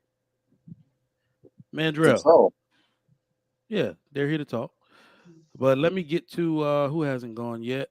Ikene. Oh, this should be good. Why is America? Should it? Why is America start the shot clock land of entitled? Thank you, Trey. You see, in Africa, look, he's about to say it. You see, in Africa, we have the traditions to get the results. Careful measures with our children. So he's not even listening. Right. He's trying to unmute his phone. Oh, he's frozen. And then he's got frozen. We beat our women in Africa to keep them in line. We beat our women to keep them in line. Oh, man. A woman does not talk to a man in a disrespectful manner. All right. This kind of scary. These are not the things that should happen in the man's household. Ikene, go out and come back in. You're hey man, you gotta love Ikene, man. Hey, he was losing his shit yesterday when Didi was going. Right. You gotta love Ikene. No, but you gotta love Ikene, man. You gotta love it. Given, bro. Like any woman disrespected, do it. Why you let that talk to you like that? You do not talk to men like that. But here's the crazy part. Though, about on that particular topic. I love it because that's exactly the way Nigerian men are, which is why our women don't talk to us crazy. If you do that, every Nigerian dude is giving you the same, the same fucking. Who are you talking to? Idiots! They are all intense like that. So the women will they don't want to hear that shit, right? If you getting, they don't want the clitoris stuff off. If you're getting your ass ringed every time you go at a man sideways, you'll probably stop doing it. It's hilarious. Let me ask this question. We beat our women in America. You said you beat your women in America. What? Yeah, let's be real. We know why it's different in Africa than over here. Let's be real. It's not by chance. Come on, man. Not every dude. Like, we got to stop that. Not every dude beats their woman. It's actually frowned upon. Hold on. Let me ask you. Scam. You're wrong, because in Nigeria, men don't beat their women. They don't. I've never seen a woman get killed by a man until I came to America. Women are trained from childhood to be respectful, but the thing is that they know the consequences of disrespecting a man. But I have not seen men, especially husbands, kill their wives until I came to this country. I've never seen that happen. Hey, Akane, what's the consequence of a woman disrespecting her man? Number one is that our brothers will teach her lesson. Yeah, so no. I need it comes from her family. I need you to be a little bit more specific. Be specific, Akane. Hold on, Trey. No. Hold on, Trey, because let me jump in here. This is to Scam's point. I was gonna make it before Ikene start talking. The reason why you really don't find men that beat their women over there is because their dad gave them. Her father gave her to you. This man, I have heard men say to this woman, I'm giving you my daughter, the most precious thing I have to give. If you beat her, I will. They basically say, I will fuck you up. You are now my son, and I expect you to behave accordingly. If she is going against the teachings that I've taught her to be respectful, to be submissive, you bring her back to me. And this family will discipline her for that. Like, women actually do not want that admonishing from their family. In-house meeting. So, Trigger, that's what I'm asking. What's the discipline? What's the actual say he brings her back to dad or the brothers. What do the dads and the brothers do to get her back in line? Okay, Beat let me get in there. They beat that ass. They disgrace They beat her. that ass. That's what they do. They don't violence. watch. I told you. Man, why are you calling So it he said, y'all violence, make man? a scams point. You make a scams point. No, then. it's not violent. That's why your women are fucked up because you guys don't teach them consequences. Let's be honest. It's not You violence. just said the consequence was to beat her ass. You don't beat her like smacking her all over. There are consequences because from childhood, they've been teaching her the consequences from childhood. She get whooped at childhood. So be When she specific. comes, Hold on, so Akane. the specificity. Let me finish. Hang on, because you're going off. This is a grown No, I'm woman. not going off. This is a grown woman. She's not behaving. The husband brings her back to the family. You said beat her, but you said not beat her. Beat her how? No. I said whoop that ass. I said whoop that ass. I didn't say beat her So up. spank her. Whoop that ass doesn't mean spank her, like physically What does spank it her. She mean? knows. Explain it. Man, if you stop interrupting me, then I can answer your damn question. This is bullshit. This is how you do it. There are psychological punishment that women undergo. My sister did this. My sister underwent the same psychological punishment. They So come you send home. her back to the husband broken. Oh goodness, I'm done talking because this guy will never let somebody talk. You'll trap him through the chair in the basement with a big light on or some shit. What do you do? Exactly. Rich, that's what I'm trying to figure out. What You know what? Let me tell you guys this. Stop showing your women consequences. And guess what? All these things that you guys come online and say is bullshit. Because guess what? You don't show them consequences and they know there is no consequences. That's why they fuck you guys up all the time. And you're gonna talk because you can never keep quiet for me to answer the damn consequences. Because you're taking too long. Get to the point. And I can take as long as I want. You ask me the question, you don't dictate how I answer. Guess what? You don't dictate how I answer the question. Do you spank her? Do you put her in a closet? Do you make her stand in the corner? Let me ask you this. Did I dictate how you ask me the question? Did I dictate the question from you so you don't dictate Just the answer? Answer the question, bro. You always okay. Then you don't answer the question. Well, I'm sorry. I'm not gonna answer the question. I changed my mind. So I believe what Scam said is true. Y'all just beat the hell out of her and send her and ass guess back. what? If that's what you think is true, that's true. Because you know why? Because as long as you guys don't show was broken before he brought as her long home, as you guys don't show your women consequences, right? And guess what they're gonna do? They're gonna be tout and trash in the street, and you can't do shit about it because there is no consequences. You see what I'm saying? There is no consequences. That's why they don't respect your ass. You just beat. I'm muting both y'all ninjas. Next topic. You want to talk 50 years before you get married? Go ahead. I didn't get a chance to answer. Y'all ninjas. In fact, I'm taking y'all both down so I can get I didn't get a chance to answer the original question. All right. He who remains paid. You got the floor. The reason why there are so many entitled broke people in America is because we have so many entitlements in America. We have so many programs to give people stuff, housing, food, clothes, phones, whatever they want. And I talked about this the other day. I said the best way to stabilize the system with all this giving is simple. I think all these benefits should be only given to senior citizens who've worked their whole life and earned it, and people who are physically and mentally handicapped through no fault of their own. They're the only people who should get entitlements. Everybody else who are able-bodied adults that can work should have to get a job. As simple as that. It should not be, you shouldn't be able to pop out 5 kids and live off Uncle Sam the rest of your life. It shouldn't be that way.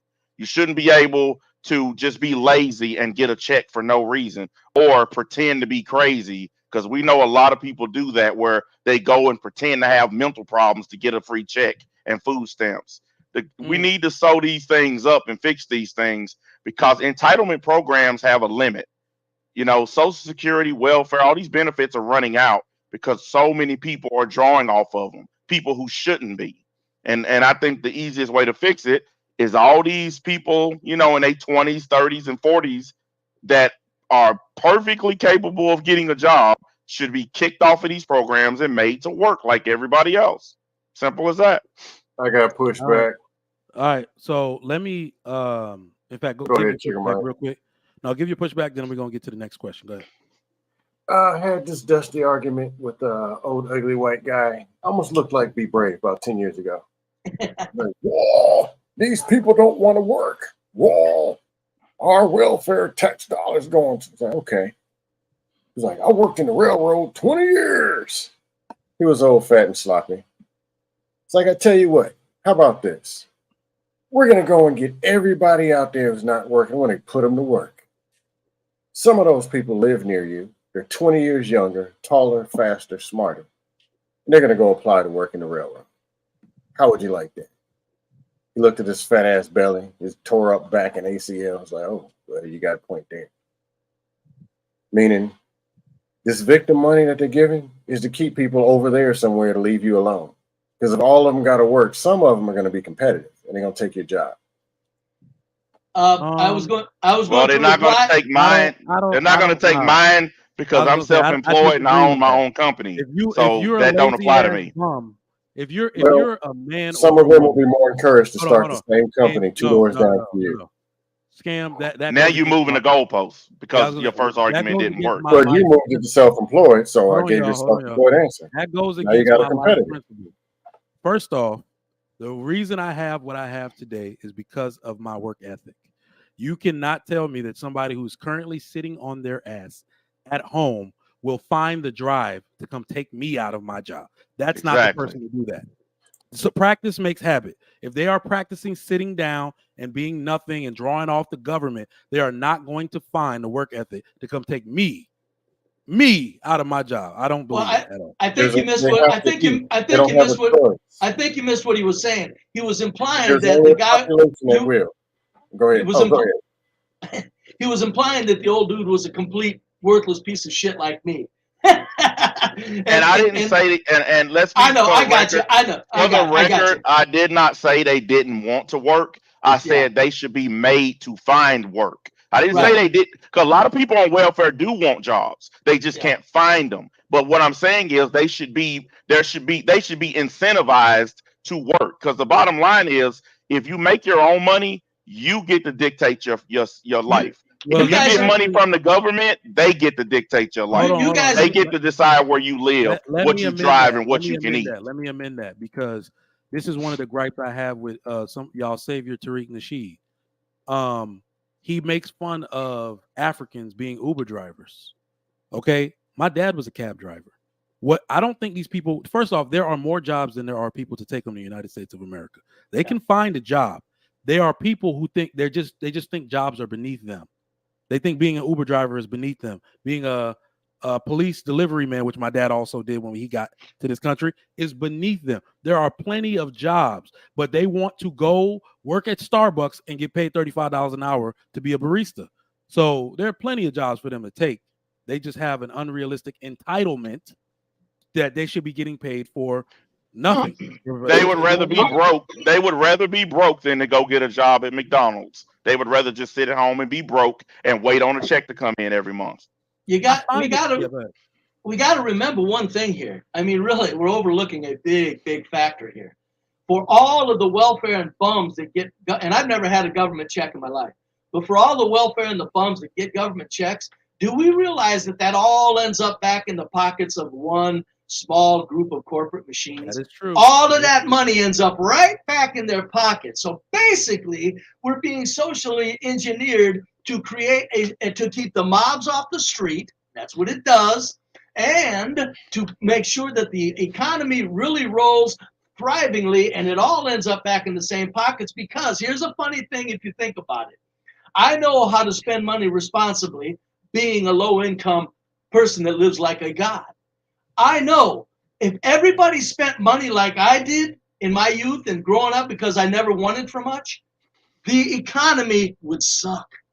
You got to understand how much this economy relies on stupid, ignorant spending habits. And if you do that, then you'll get into, wait a minute, we don't need to blame the bottom as much as we need to blame who's setting this stuff in motion, if there's changing it at all. Hey, that was bars. Because it's actually true. It's actually true. The what's the word we can use? C19 created it. First off, it increased for the top 1%. It increased their net worth, like what, 30%? Like most, like Bezos and all them, 30% richer, simply because we're talking the last 50 years, though. Get real with the last 50 years of welfare. Look where that money's gone. Through the hands, right into where it's needed. But go ahead. So he who remains paid, NBA took us right into the next question. Anybody can answer this. What government entitlements would you remove if you could, and why? Remove none of them. Why not? Because they make the holes that you... No, because it's a small... Listen, there's about 259 million adults in America over the age of 18. And only about 40 million people are actually on government assistance. We're talking about 15% of people. All right, hold on, Trey. Hold on. Why are we removing I don't know anything? that stat, but I do It's not know majority. This stat. Hold on. I don't know that stat, but I do know this stat. Government entitlements, including welfare and other entitlements, cost $850 billion a year. So it doesn't matter how many people are taking it, they are a strain on our economy. If we have money to continue to help support Ukraine with the war, you can take care of people in your country. I don't want to hear that. I don't care. There you go. I don't care. We're talking about a small group of people. We're not talking about the majority of people. And if every time that man needs a few dollars to get a few more tanks and a few more helicopters and a few more pilots, he brings his little tiny ass over here to get some more money, to go beg Congress for money, and they keep giving it to him, then you can give out a couple dollars and SNAP benefits. For some hamburgers. It ain't gonna kill you. And what's funny is here's the real reality of it that nobody ever talks about. They print that fucking money out of thin air, folks. Yeah. Come on. There's no debt. All right. That's what makes the value of money go down when you make more of it. No, yes, you it can does. print. Yes, it does. Devalue. Of course it does to a certain extent, but you can not a certain extent. That's inflation, man. Wait a minute. That's inflation. It devalues money. Yes, if you get out of hand. This is basic economics, dude. I know that, but it still doesn't matter. They're printing money out of thin air, and that's where it comes from, and it always will. There's no debt. There's no debt. Hold on, y'all. Yeah, I'm not going to talk long. Just let me finish, son of a bitch. All right. If I'm crazy, let me finish just for a minute. I promise not to talk long. I'm the most hated man on the streets. I better say something and shut up. I didn't say that to you, man. I know you didn't. No. You've heard people talk about me. So, but what I'm saying, in the final analysis, they're printing money, and they always will. It doesn't matter. If their inflation rises, they'll print the money to buy what's needed to be purchased. They're printing money out of thin air. There's no debt to worry about. The 30 trillion is a joke. They hang that over us so that, I'm afraid to agree with Trey because he'll be ashamed that he agrees with me.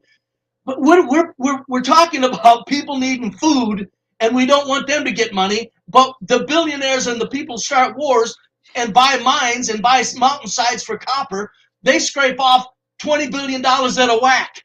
This is what we're doing to ourselves as peasants. So it's not a matter. I'm with Trey. No programs get stopped at this time until we have an educational system that makes people understand that you have to provide for yourself.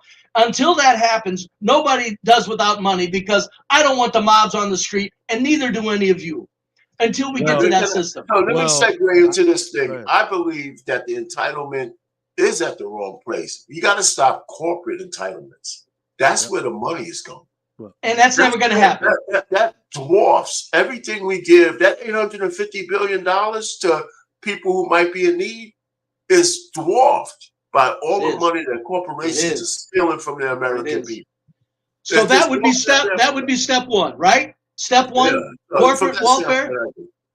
That's never going to happen. That's what I'm saying. When we talk about it's never going to happen. So when we talk about poor people, it's just a matter of eating the helpless. I know there's a lot of drunk idiots. I know there's a lot of drunks that ruin their lives and drug addicts and stuff. But in the final analysis, according to the Social Security Administration, welfare and SNAP benefits, all those things that people are getting, they run out of money in 2035. Bullshit. That's not that far from now. Bullshit. So what they need to do? Bullshit. 2035, yo. It doesn't matter. They'll print it up. That's when these programs more money, bro. That's when these programs run out of money to keep giving all these benefits to all these people. It'll never happen. Yes, They it were can. saying that when I was in college, that it's going to expire in 2020. Yep. It's not going to happen. It's bullshit. But one way they're going to do it is keeping people fat and sick to That's where at 53, they walk across the street the day of retirement, go across the street and die. They'll never see a check in that money. Yep. All right. People kill themselves. Actually, starting with the top row of this panel. But continue. Hey, wait. Let me say this. Let me say Damn. this. You know what, man? So, You know what? let me say this. Fingers Hold on, throw let me me up say this. there. You know what? Trust I up. will say the one entitlement. I had that to, RP. I had to do it. The one entitlement that I think I would revise, and yeah, maybe I'm a little with Trey and Be Brave, not totally, but if you can't roll them all back and you'll get a mob on the street, you'll get people trying to come take your house. I don't want to put any rounds in anybody's face for showing up in my house in the middle of the night. So you do have to revise them incrementally, but we got to do something about housing. People have absolutely taken advantage of housing. There are people whose rent and is $200 in New York that is subsidized by the government, and they don't want to pay that shit. What does that tell you? They are now it goes two ways. They are now used to the entitlement to the point where they don't want to pay a tenth of what the average American pays to have a roof over their head. So that needs to be changed. And a lot of these people lie to the system, jump in between jobs. So they, if they make too much money, they'll quit the job and say they got fired, so they can keep the. Who actually wants to pay their rent? Yeah, Trigger. Whether you want assistance or not, who actually wants to pay their mortgage and rent? Nobody. The assistance goes two ways. One, $2,000 apartment or whatever building, and they're subsidizing where they only got to pay $200. So you enable the broke person, and you're also enabling the owner, who's a businessman who owns the property and is renting it. So he gets government money assistance coming right to his pocket. Well, and a lot of those rental properties are being bought up by corporates. I was just about to say that. I said that too. We need to do so wherever we have misuse of any entitlement, it needs to be revised. So we have misuse of housing, and here's the problem: if you don't get people on their feet to be able to be self-sufficient, I have never understood why people think they own the hood like it's theirs. If you don't own property there, it's not yours. And the people who own that property will come take it back. Don't we see that with gentrification pretty much everywhere? That means that you will get displaced immediately with nowhere to go. And then these people have children, they got elderly living with them, that type of stuff. But you're yelling at the government because they did it. Whoever owns this property is coming back for that shit. They're doing it everywhere. Third Ward in Houston is nice now. Parts of it is really nice now. So long with Third Ward. You know what I find hilarious? You know, all the talk about corporate welfare, but nobody ever talks about the fact that the richest people in this country pay the most tax. Yeah, they have loopholes and shit they can do to get out of it, but they pay the most tax. They pay more tax. Hold on. They listen. First thing first, they definitely pay more than you, sir. Way more. Number one. I can read it. I can read it for you. Of all taxes. Wait a minute. The 1% pay 80%. Yes, I can read it from the IRS. I'm looking at the website right now. It clearly states the top 1% earners in America pay 42% of all taxes. The top 10% earners pay 74% of all taxes. The top 25% earners pay 89% of all taxes. That's right from the IRS website. You started out talking about. You started out. Hold it. You crying about corporate welfare? No, that's where you paying taxes. The corporations aren't paying taxes. They're not. They're passing it on to you. They're paying more taxes than anybody. No, they're not. No, they're passing it on to you. Excuse me, guys. The top 1% are individual earners. MBA, that's not correct. Let me tell you one thing, MBA. Go and read the effective tax rate. This is the only podcast I ever been on where people argue with actual stats. You've been talking for a long time. Let somebody talk. MBA, go and read the effective tax rate. The top 1% of America pays 6% of the tax. 6% of effective tax rate. Effective tax rate. Effective. The bulk of 80% of the tax comes from the middle class. No, it doesn't. The top 1%. Go and stop. Go and read the effective tax rate. Mike literally just told you the same thing I said. Rich people pay the majority of tax in this country. Rich people don't They pay pay majority of the tax. 1% is rich. Middle class Top pay the 1% majority of is not tax of rich. America. Effective tax rate. Effective tax rate. Go and check the effective tax rate. Which means after all the deduction and all the claims, right? That's called effective tax rate. Not the initial tax, but the effective tax rate. Rich people only pay 6%. The top 1% is individuals. Is chump change. It's chump change. They're not paying that much. The corporations are passing on taxes. Let me get this super chat, y'all. Big Ant, my man, $10. Be brave. You are. Go ahead, Dustin. Be brave. You are not the most hated person on the panel. Stop lying. That belongs to NBA. Find your own title.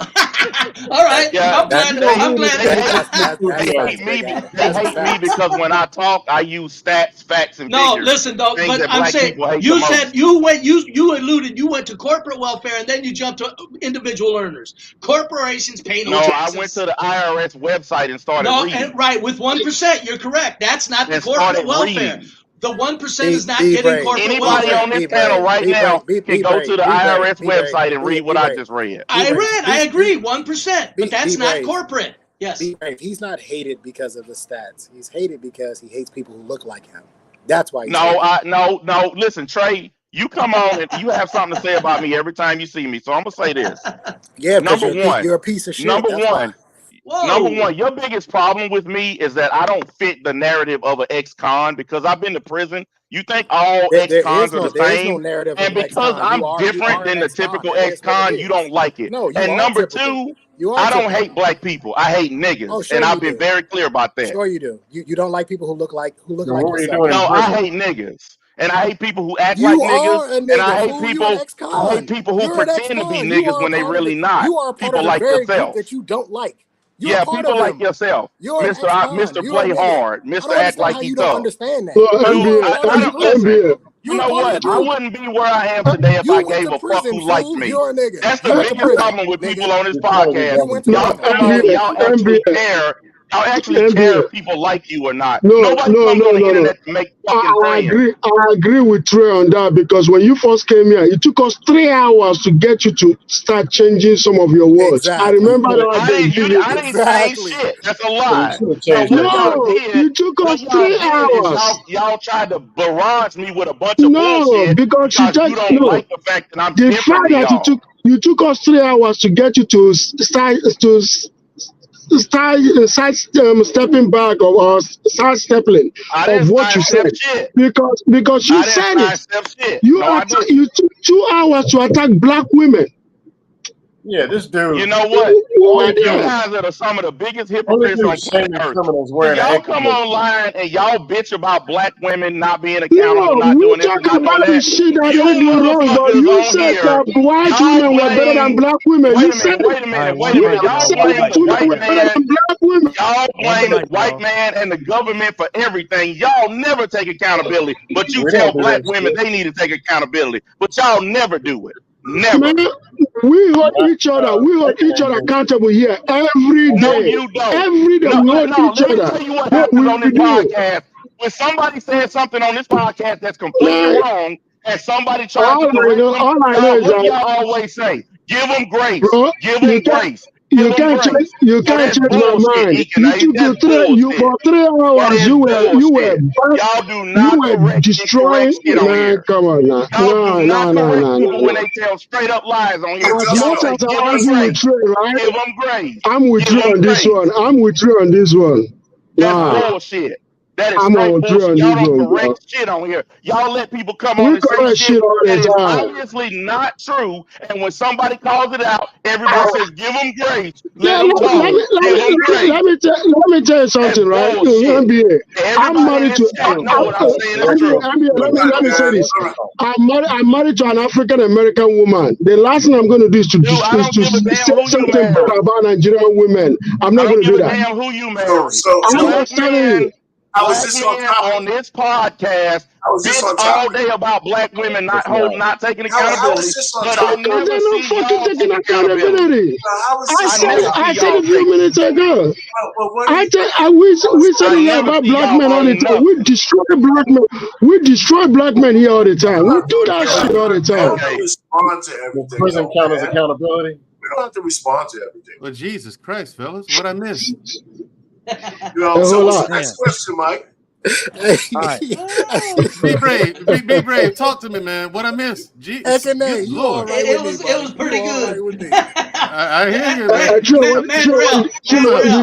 All right, let me Mandrell agrees with something. I want him to tell you guys something. Hold on, y'all. Because I've heard him say it. Yeah, Okay, go ahead. All right, y'all. Trey, what did you say? I gotta start. I gotta mute everybody. Oh yeah. All right. Dustmaster, $2. Those stats are only valid if they are weighted. Yep, I stand corrected. I looked at some of them. You got to drop off, like Ikene said, effective tax rate, not just what it is in the beginning. All right. Not the next question. If you're just tuning in, welcome to the Trigger Mike Show. Can I get Mandrell to give a statement? Let me get 1 second. Let me get the question rolling so I can go to the mailbox real quick. America has over $1 trillion in student loan debt. What should be done about that? And why? Anybody can go. Let me go. I'll be right back. Go ahead. Okay, Mandrell. Wait a minute. Hold on, Be Brave. Go ahead, Be Brave. Go ahead, man. Mandrell. Okay, Mandrell. They're printing money out of thin air. I've heard you say it also. You agree? About what now? Printing money. The people that run things are printing money out of thin air. Of course they are. Thank you. The World Bank, the Reserve Banks. Gracias, señora or señor. Okay, so was anybody doubting that? Because they used to back the US dollar with gold, but since they took the gold away, right? It's a tin air money. Man, let's get to the question, man. Yeah, okay. Just let it stay there, man. Let's get to the question. I can answer the $1 trillion question, right? One of the things that we need to do is reform the system. I think with the student loan program, the number one thing we should do is to make sure if you're going to give a student loan, we should put governors on what people could borrow the money for. For example, if you want to go to school for an underwater African Americans degree, you get $10,000 and that's it. If you want to go for STEM, we'll give you $100,000 for a loan. Your loan should be completely dependent on what you're trying to go to school for, period. And for people who say, well, you can't put that around requirement, that's bullshit, man. Lenders always put requirements on how they lend the money. So the student loan program is like a scam. You can't let somebody go to a 4-year college to get some shit they can never repay with a degree that's worthless. That shit's crazy. So I think that it's an easy fix to me. Just tell the lenders, first of all, the rate is too high. Mr. Perry, you have 30 seconds. 30 seconds. I disagree. The rate is too high. And you got some goddamn nerve telling about 30 seconds. Man, what the fuck? Anyway, the rate is too high, and there should be a governor on what you can borrow based on what your degree is going to be. I'll end it there. Because of the scoundrelous way that they handed out these student loans to prop up an entire sector of the economy, the college industrial sector, they should forgive all student loans because they lured people into them things with such foolishness that that there is no sense in holding these people to it because they were beguiled into it. It was just money handed out. It wasn't lost. Nobody loses anything if it's forgiven. The people that have student loans and were tricked into them should be forgiven, period, because of the filth of the intent that was behind the student loan program was to 30 seconds. Okay. You know what, man? Hey, I got an extra 30 seconds. I'll be quick. Go ahead, man. Instead of worrying about the money and stuff on the back end, how about fixing the education part on the front end? There you go. There's things that are in need, and there's majors that don't even exist that need to exist. That's right. That actually solve problems. Yes. Redesign how education is done, and it'll change how the money is actually made. But some of the degrees that people keep calling worthless are not as worthless as they say. It's some exaggeration. Well, that's all I got. It is. It is. They're exaggerating. Wait, which degrees are we talking Next about? person, next person, Trey. Which degrees are we talking about that are not worthless? No, I'm just saying they're exaggerating. Oh, underwear to basket weaving. That's what they always say. At the end of the day, Well, I know a lot of people have degrees and stuff. Yeah. They're not working in the field or even have tech degrees and they're not working in tech. You go to school, you pick your major, you graduate, and you do what you do. That's just how it works. But you can't beat people into, oh, you're going to go in tech. But I want to do social work. I want to, or don't know what they want to do. They'll figure it out. No, not when they spend it on the clock. Some won't, but then some who won't had nursing degrees and whatever. There's people with masters that hadn't figured it out. There's no. This is my response. That is the problem, though, if you ask me. The problem is that if we should not have a system in which people need to change their major so many damn times. That all costs money. That's called planning. No, Trigger Mike, that's planning. Well, hold on. Let me get it out. If for those of y'all that don't know, I'm very high up in higher education. Okay, and one of the things that I see that I cannot stand is that too many people do lack exposure to anything before they've chosen their field. They've not even been exposed to it. They don't even understand, the inner workings of the job. They can't be fixed. How can a 16-year-old? How can a 16-year-old? Why? Go Why ahead. do you keep cutting me off? Go ahead. It can all be fixed. Did you say it can't be fixed? No. How can a 15-year-old know about the assistant? What the person does on Wells Fargo? Are you serious? No. Hear me out. Have you talked to an Asian, an African, or an Indian about this? Because they know what they want to do. They don't have a choice. Let's not do that. No. Their parents say you're going to do this and you do it. They don't have a choice. I won't say that because they don't have a choice and you know it. Hold on. What they actually do is expose their children to these professions before they No, they don't. They say you're going to be a doctor, you're going to be this, or you're going to scam. They got three choices. Hold on. Not only do they say it, they expose their children to the profession. It's almost they don't like expose them to the other professions. Yeah, but scam, you can't. You got four choices. Scam, scam. What you talk about Africa like you've been to Africa. But scam, you can't be jumping around when the clock is ticking on your loans. You just can't be. By the time you're 18, you have to have some idea of what you want to do when you go to school. Hold on. Because I know where this is going. Hold on. In today's, know everything they're gonna do for the next 30 years. Hold on, y'all. College age is 18. Hold on, y'all. Let me say this because even if you don't know what you want to do for, I don't know, a good part of your life when you're 18, then you shouldn't go to college. That's my ultimate point. You will waste money. You need to gain exposure. The military is a good option for you if you're one of those people. They even allow you to go undesignated after boot camp. You don't even have to declare what you want to do in there. You'll just be needs of the Navy, needs of the Army if you're undesignated. Do not go to college and run up debt. In fact, if you go to the military, they'll pay. After your first year, you can start using your GI Bill. We have too many too many women especially that go to college to just peruse around, all right, do absolutely nothing, run up a check on financial aid, run up a check on meal plans, run up a check on everything, like you see what I'm saying, just to live a party lifestyle. We do not get an added benefit for us in the workforce or in America. They're allowed to do this. Trigger Mike, the job that I do now, which of course I really don't have one, according to the chat and all that. And jobs, most of the people I know. I don't either, according to hear me out. Scam, you unemployed. No way a 15-year-old would have said that's what I want to do for the next 20 years. There's no way they would have known. You don't know what the person in Wells Fargo on the second floor does. Hey, can I say, hey, hold on, Mr. Brain. Can I say something real quick? Because I'm sitting at my desk. I'm gonna say this and I'm gonna get off. So my daughter is 15 right now. Marlena, shout out to my daughter, Marlena. She's 15 right now. I asked her, baby, what do you want to do with your life? She loves animals. She loves all this other shit. But what do you want to do? She said, I want to be. My passion is animals. I want to be a veterinarian. Immediately after she told me that, I looked up the top veterinarian schools.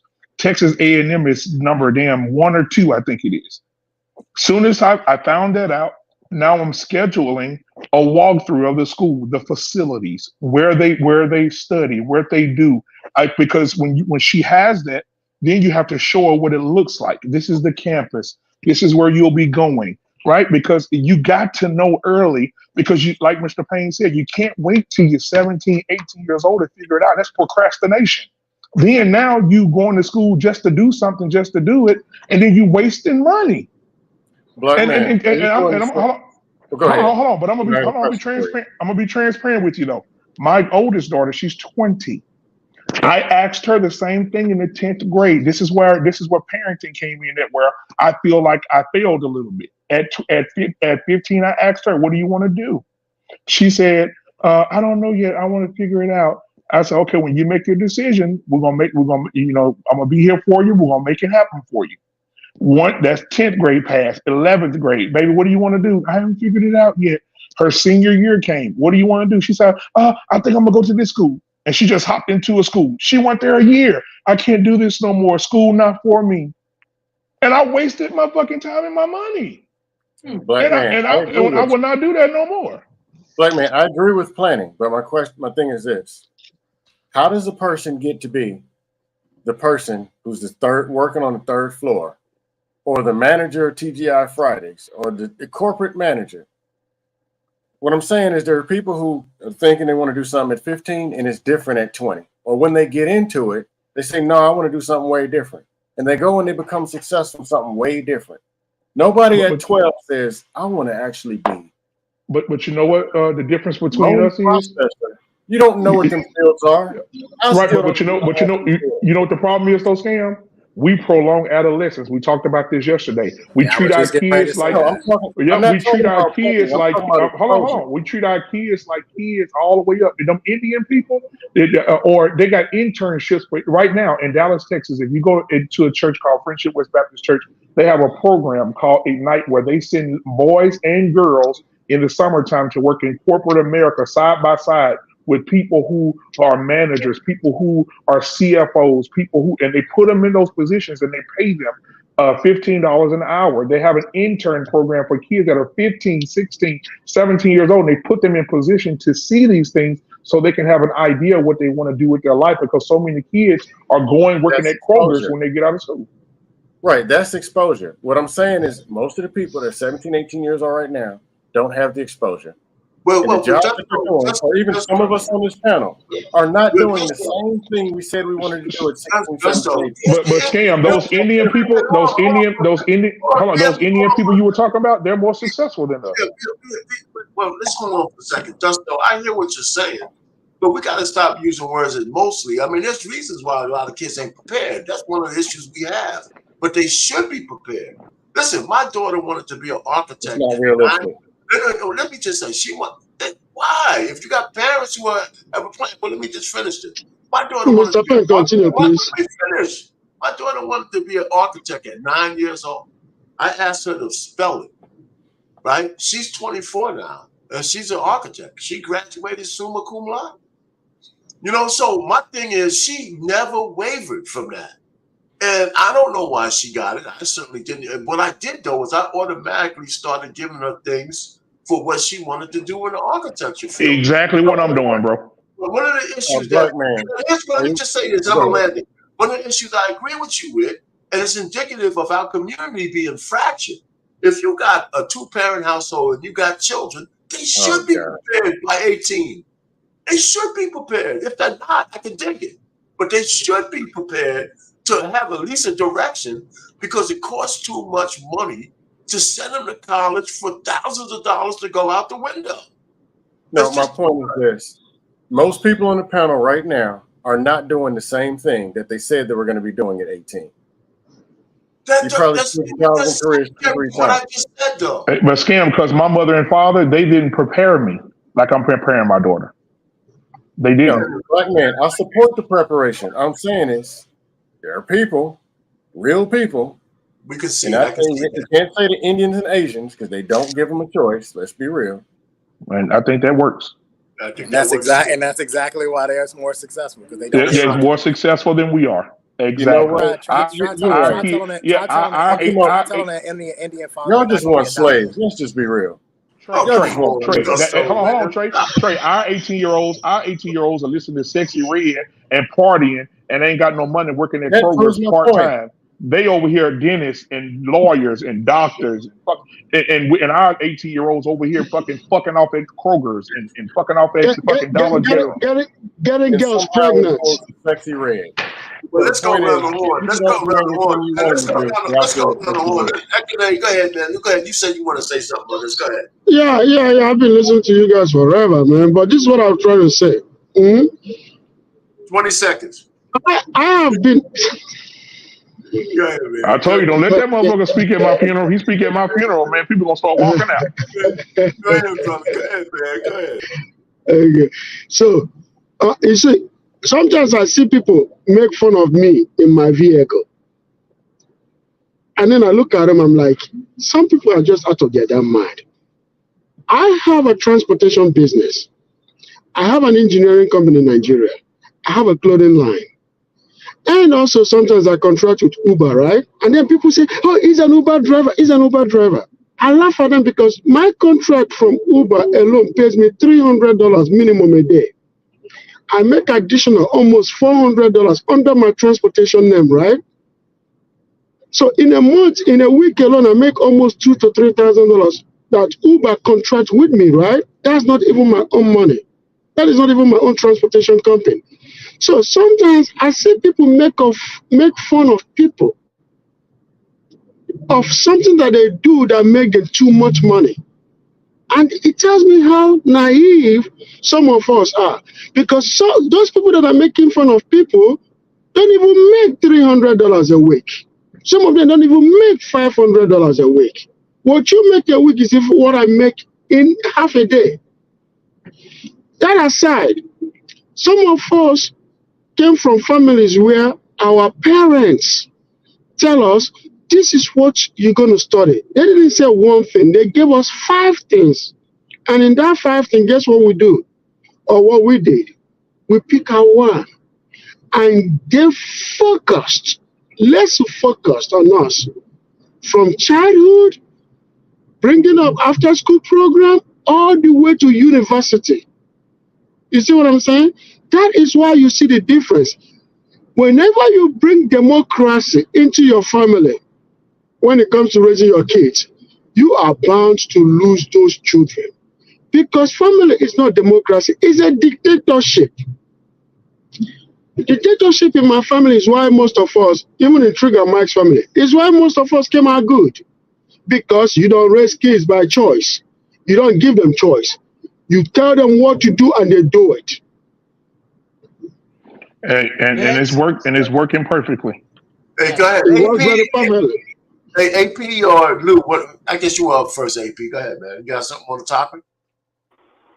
Yeah, I was just sitting here listening, and so I agree with Scam, but I also agree with everyone else. If we don't guide and excuse me, if we don't guide and if we don't show our kids the things that they're interested in, then yeah, when they turn 17, 18, 19, they have no damn idea of what they want to do. But the consistent themes that I heard from all of you gentlemen was, no, this is what I exposed my kid to. This is what I did, which suggests to me that each one of you were involved in the growth and development of your kids, which is what we all as parents need to do. For example, I know right now my daughter is just turned 17. She wants to be an NICU nurse, right? So she's being exposed to that as we speak. I know my son, who is now in college, working towards his engineering degree. He wants to be an aquatic engineer. So after he finishes these 4 years, He is going to Seattle because there's another school that does underwater welding. These are things that are in place, and he has known he's wanted to do for quite some time. But all of this is because I'm involved. We're involved. We expose them to the things that they say they want to do. So by the time they turn 15, 16, they're moving towards that goal. And also, you create a bigger interest when you expose them to that world, or you create a definitive no. And I think it's really important what you guys said when you said, hey, I took my kid to the college and we're working on this and I'm exposing them to that. I think that's extremely important.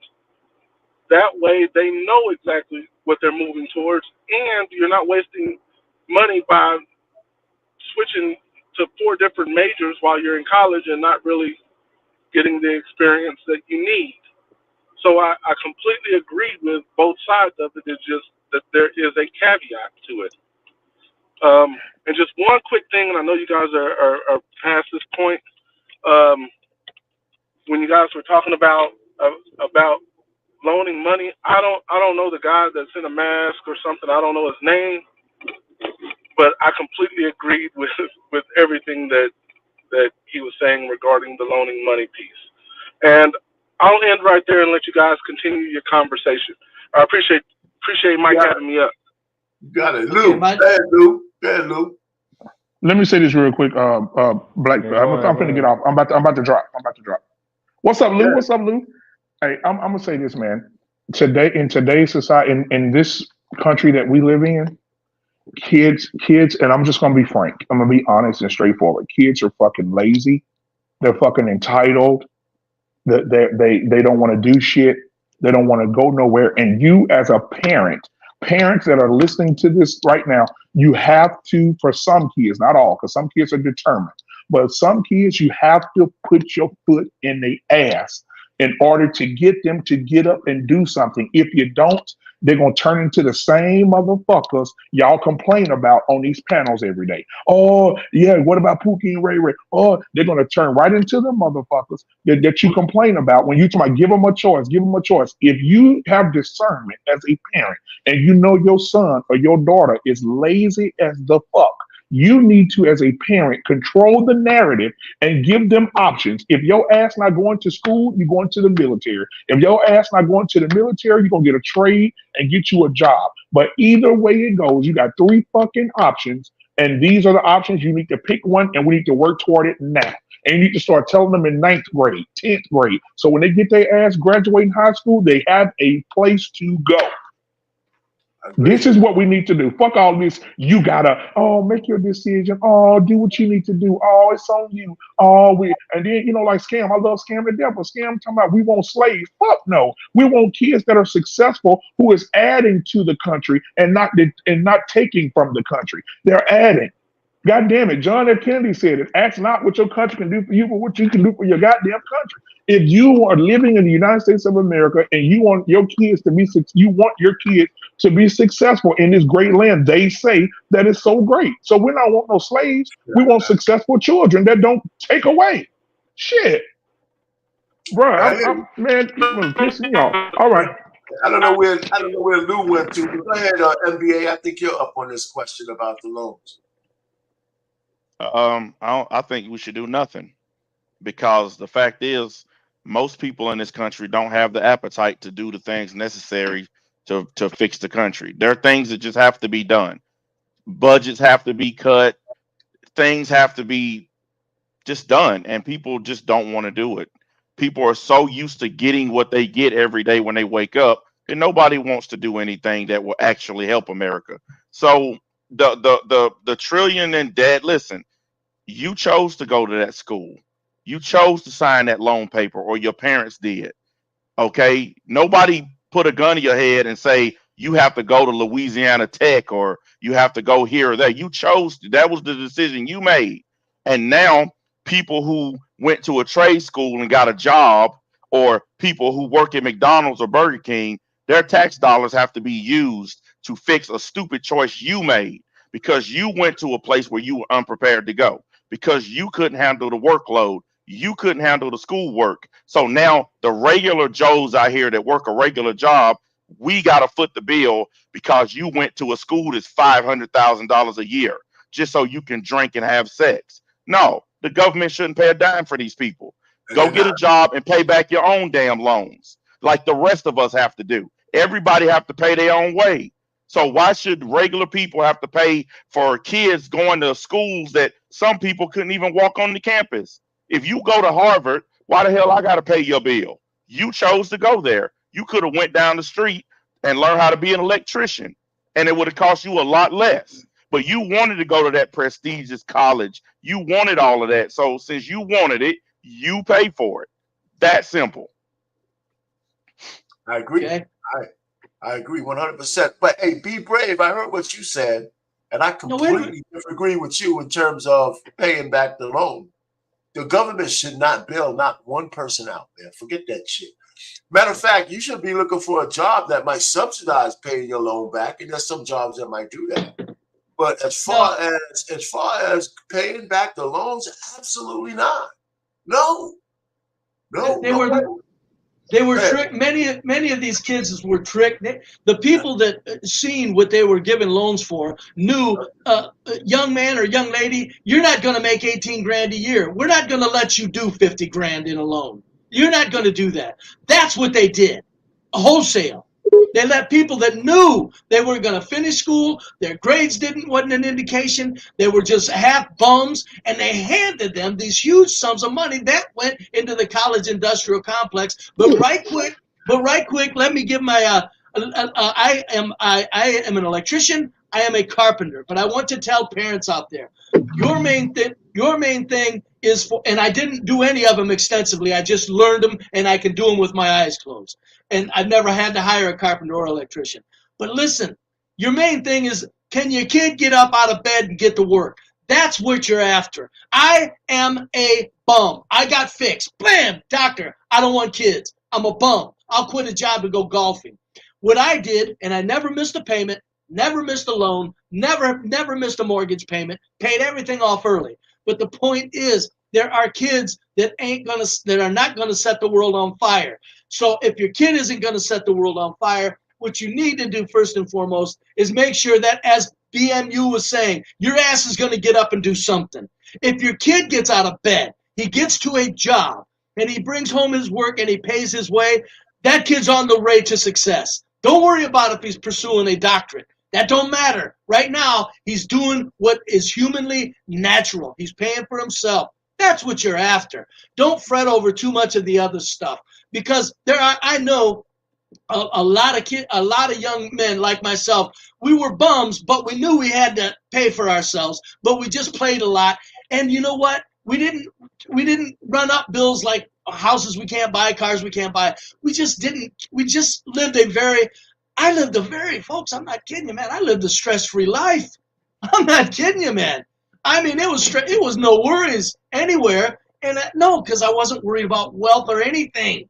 But I always knew I had to pay a house off, get cars paid off, get money in the bank and stuff like that. So, I understand putting your kid in a direction early. I get it. But don't panic if your kid's going, I don't know. Or don't panic if your kid just ain't going to set the world on fire. I got straight F's all through school. They changed all my F's to D's so I could graduate. I didn't care about none of that shit, but I knew I had a natural thing that I knew, well, I do have to feed myself and house myself. If your kid's doing that, you're on the road. All right, so listen, the point is that nobody's looking for perfection. We are talking about just getting your kids to launch. It's the failure to launch that's the issue. They may not launch, is my point. No, they don't have a choice but to launch. You do. Wait a minute, man. You sit here and say how much of a loser or whatever you think you are, but you've launched. You're taking care of yourself. All right, so that's the point. So I'll go for that. Wait a minute. However you did it, however you're doing it, that's the point. There's people who can't do that. And as a man, we can't afford that shit, man. Not as men. There's no safety net for us. My point is, or daughters, you can't allow them not to launch, because everybody is not a world beater. We don't have to, that's not the point. Right. Anyway, so let me read this super chat. We'll go. Big Ed, $10. Let's be honest. College isn't made for everyone. It was a waste of time. It was a waste of money for myself. I agree with Mike, but the problem is people who try to make you feel a certain way because you didn't follow. I think he means them. Anyway, instead of you. I think he means them. All right, Al. That's what I meant by launch, though, Payne. That's what I meant. In other words, if you get up and you're got a good work ethic and you're a valued employee, I don't care whether it's at a fast food shop, you've launched. But I'm saying the word launch kind of implies a little more. But I get what you're saying. I'm in agreement with that. If we can just call launch taking care of yourself, yeah, nobody wants failure to launch. But the word launch kind of implies a little more than that. And I'm saying, wait a minute, we all got kids that aren't going to go anywhere, but if they're up and every day and doing work, they're successful. It's okay. It'll turn out for the better. It'll be all right. Don't panic. Al, $10. It don't matter what they say. They won't know until they take those weed out classes in their first year or two. There's a ton of liberal arts majors who used to be electrical engineering majors. That is true. That is true. All right, Al, $5. That all sounds good until they got to solve the differential equations that takes 8 pages to solve. That's when most of those kids change up. That's funny. Anyway, Al, $2. Integration by parts has changed a ton of majors. All right, I hear you, but that's not the rule. That is not the rule. Everybody, most of the people don't go for engineering degrees. But okay, I guess that's the end of the super chats. All right. So, anybody didn't go on this question? Who's new? I can't see the guy with the Stonehenge head. But who the hell is that? It's cool, nerd. What's up? Okay, you got something on the topic? Oh, hey, cool. Yeah, cool nerd. Yeah, man. Hey, go ahead. Go ahead. Nah, what I was saying is like, I think that a lot of us don't have even if you majored in a good major, a lot of us just don't have a clue in terms of parents don't have a clue in terms of what to guide these kids into, right?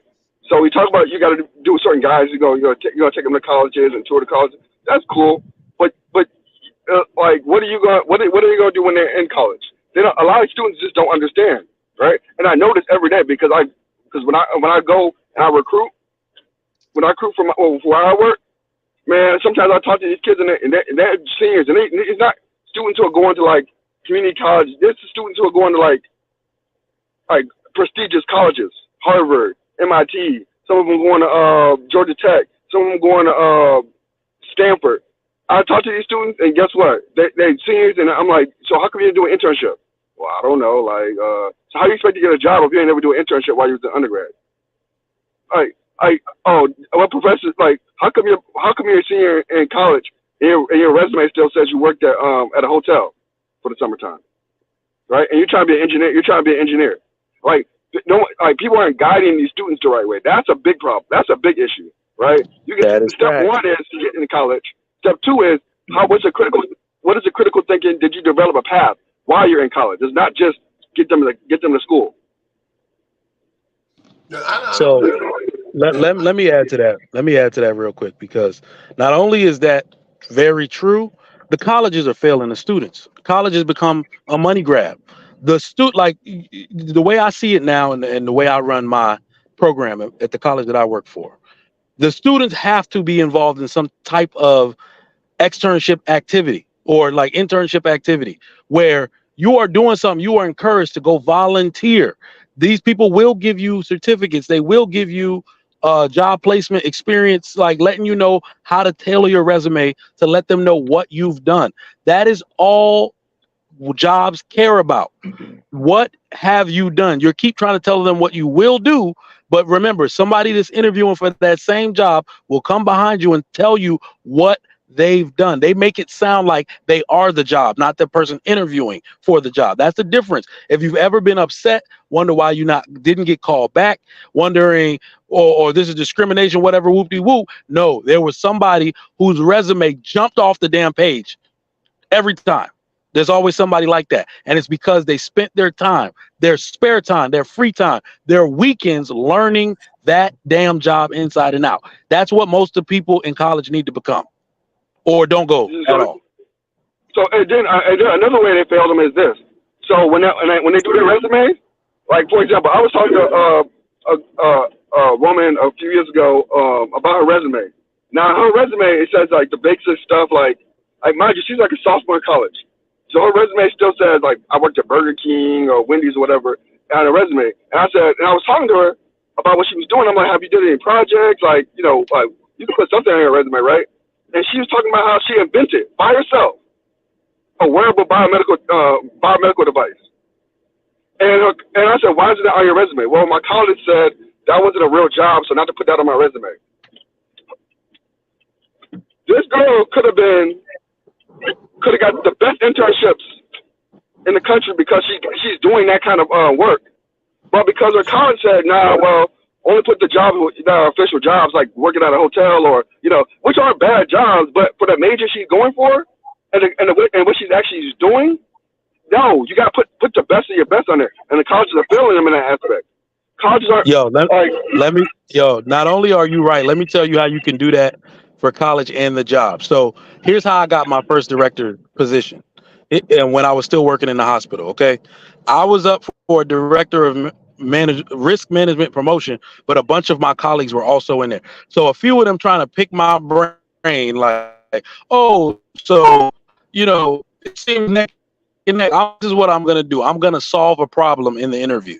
So what I did was take one of our biggest problems, which was patient belongings. Anybody that's ever worked in a hospital, you don't know who's taking the patient belongings, and if the take money out of their wallet, you're gonna lose their Louis bag or some shit if they're rich, and the hospital has to pay. They actually have to pay out tens of thousands of dollars a year for lost belongings. So I solved the problem of patient belongings in the interview. I gave everybody binders and was like, this is how I'm going to solve the problem of lost patient belongings. Guess who got the fucking job? That is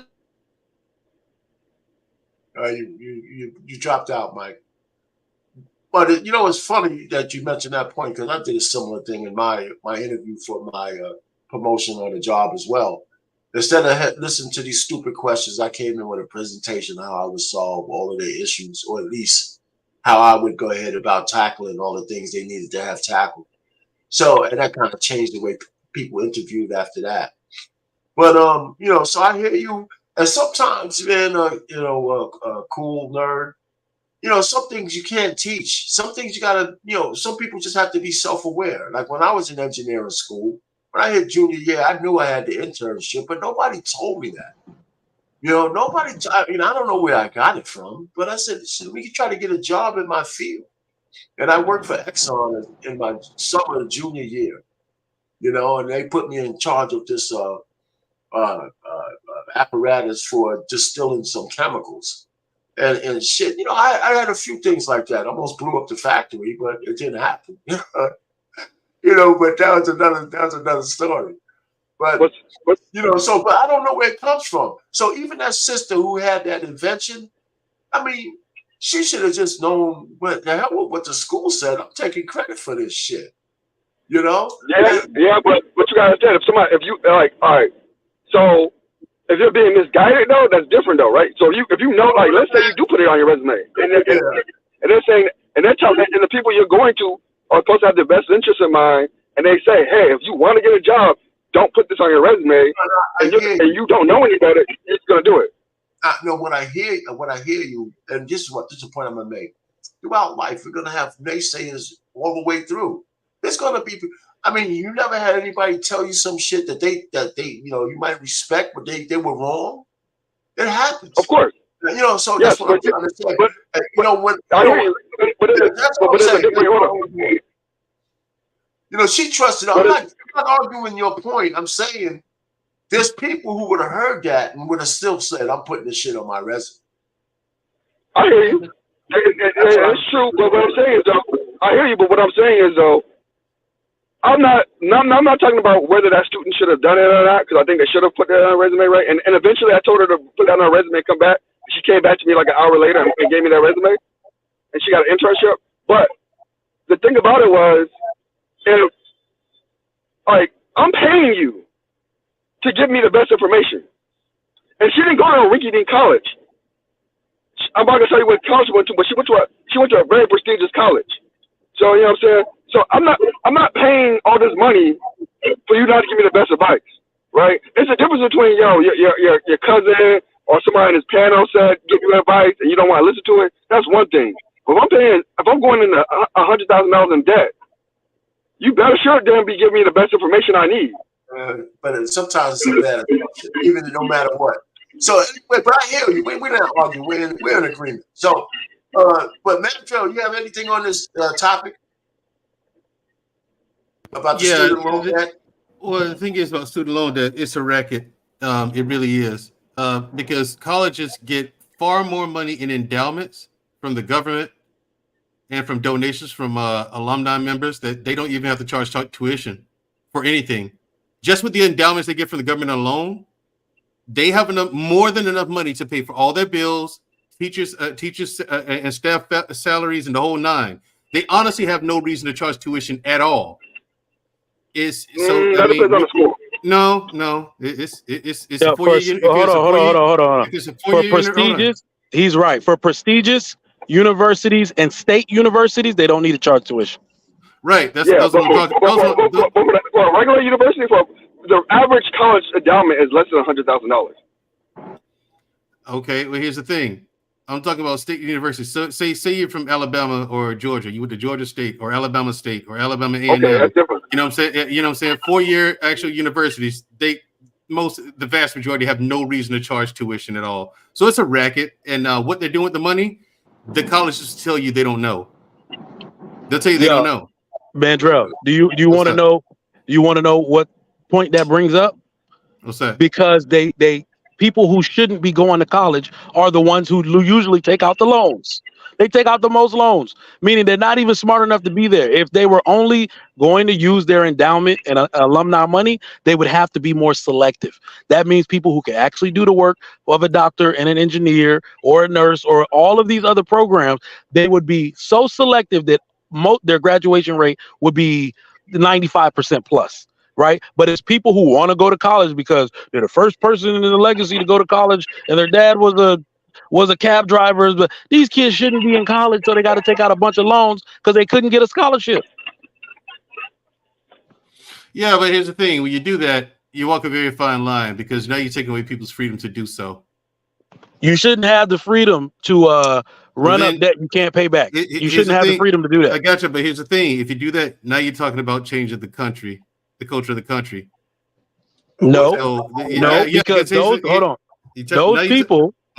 those people who didn't go to college would then be in the workforce, and the problem would be solved for either welfare and mounting student debt. It's not that easy, brother, because the workforce can only house so many people. There are more jobs than there are people in the United States of America. Here's the thing, though. Who in the world are going to do those jobs, though? That's what you're into. I mean, because here's the thing. You can't. But here's the thing. Yeah, here's the thing. This is why I'm telling you, like, where you got all the Mexicans picking oranges and peaches and whatnot. Yeah, for pennies on the dollar. Yeah, get an American to do that. Try it for the same money, working the same hours, doing the same job. Try to get an American to do that. Good luck. Something else, there's a lot of dangerous jobs that a lot of the Spanish folks are doing. And I mean dangerous. We're talking evaporants that'll melt your brain the first hour you're in the place. I've walked in them and said, no, thank you. Yeah, exactly. I always go in the back door of any factory I ever worked at. I go in the back door first and look at it. And then that's when I go, oh, no, thank you. Right. And also to the topic to be brave. Like you say, you're saying these things about how you didn't do well in school and stuff like that. But I agree with our pain. You're able to take care of yourself. Yeah. And that's the goal. Yes. Can you at least, that's my thing. Like, can you at least take care of yourself? If your answer is yes, yeah, right. Well, then good. You made it. Anything else is extra. Anything else past, as long as you can meet your basic needs of survival, anything more than that is extra. That's my point, was you got to give, if a kid's just going to do the minimum as a minimalist, he still gets credit for making it. A lot of people aren't talking like that. I'm saying there's just kids ain't cut out for much. I was one of them. Didn't want for nothing. I was saying, this is great. I did get pretty good. I got pretty girls, so I felt wealthy. Right, and that's the thing. And that's the thing. You created a lifestyle for yourself that you were comfortable with. Very. And at the end of the day, that's really what matters. Are you happy with your life that you provided for yourself? But a lot of kids, but a lot of kids aren't allowed to think like that anymore. We're kicking the mediocre up the ass. It's wrong. Some people are just cut out to be mediocre. We got to understand that's part of the economy too. If your kid's a mediocre, you got to let it ride. Don't panic. That was my point. I agree. Hold on, RP. I agree with you on that, but I venture to go further than that. I say the vast majority of people are mediocre. Yes. The vast majority. That's why they're average. That's why it's the average, because that's where most people sit. Yes. You know, there's going to be there's going to be few who make it past that, even fewer still who make it even past that level. But then you got people on the other end of the spectrum. There's a small minority of people who are just not going to even make it to the middle and be mediocres. You know, those are people who can. They'll still find something to do, like landscaping or being a janitor or whatever the case may be. Yeah, you know what I'm saying? But the vast majority of people are average, and parents don't want their kids to be average. Like my parents told me, always told my sister and I don't care what you do, but I'm going to give you everything you need to take care of yourself. Like and they did. I was 10 years old when I first learned how to balance a checkbook, how to do record keep. My mama took out her college record keeping books and accounting books and taught me that shit at 10.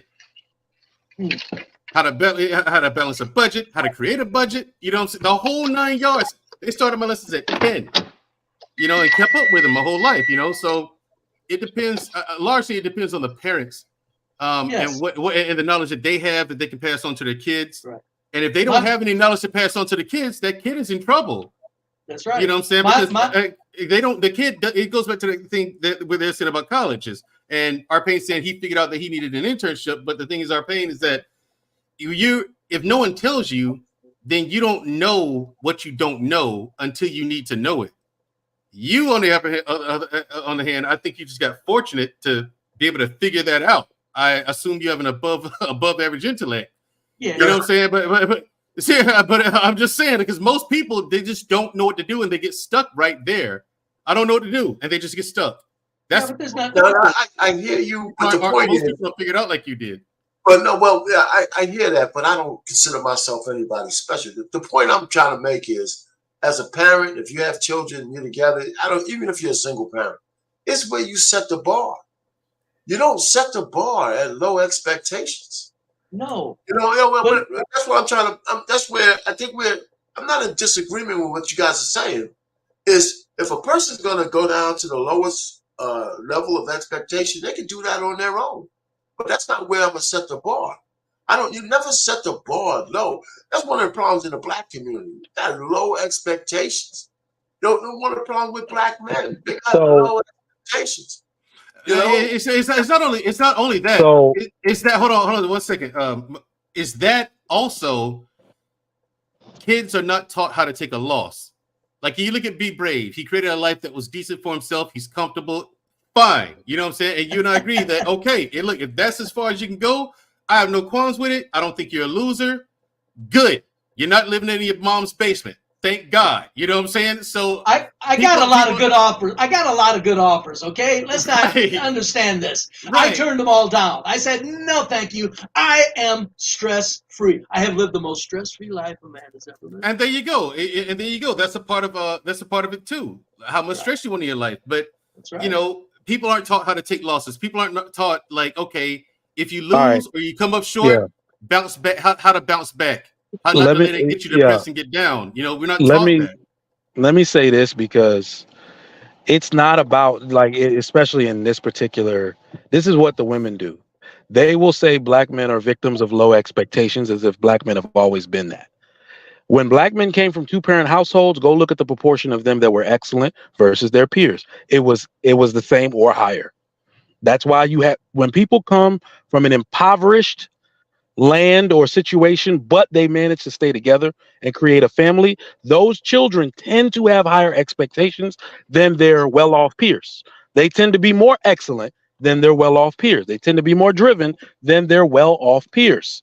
That's why Africans, Asians, Indians, and all are in this country right now, destroying the average white and black person. That's the only reason they're doing it, because their parents came from nothing. So their drive is more than the average person. So if before we have this discussion, because I see people in the chat, why are black men so not this and why can't they provide? Because nobody provided a stable family for them. Go look at the ones that had a two-parent household. They are doing just fine. Just fine.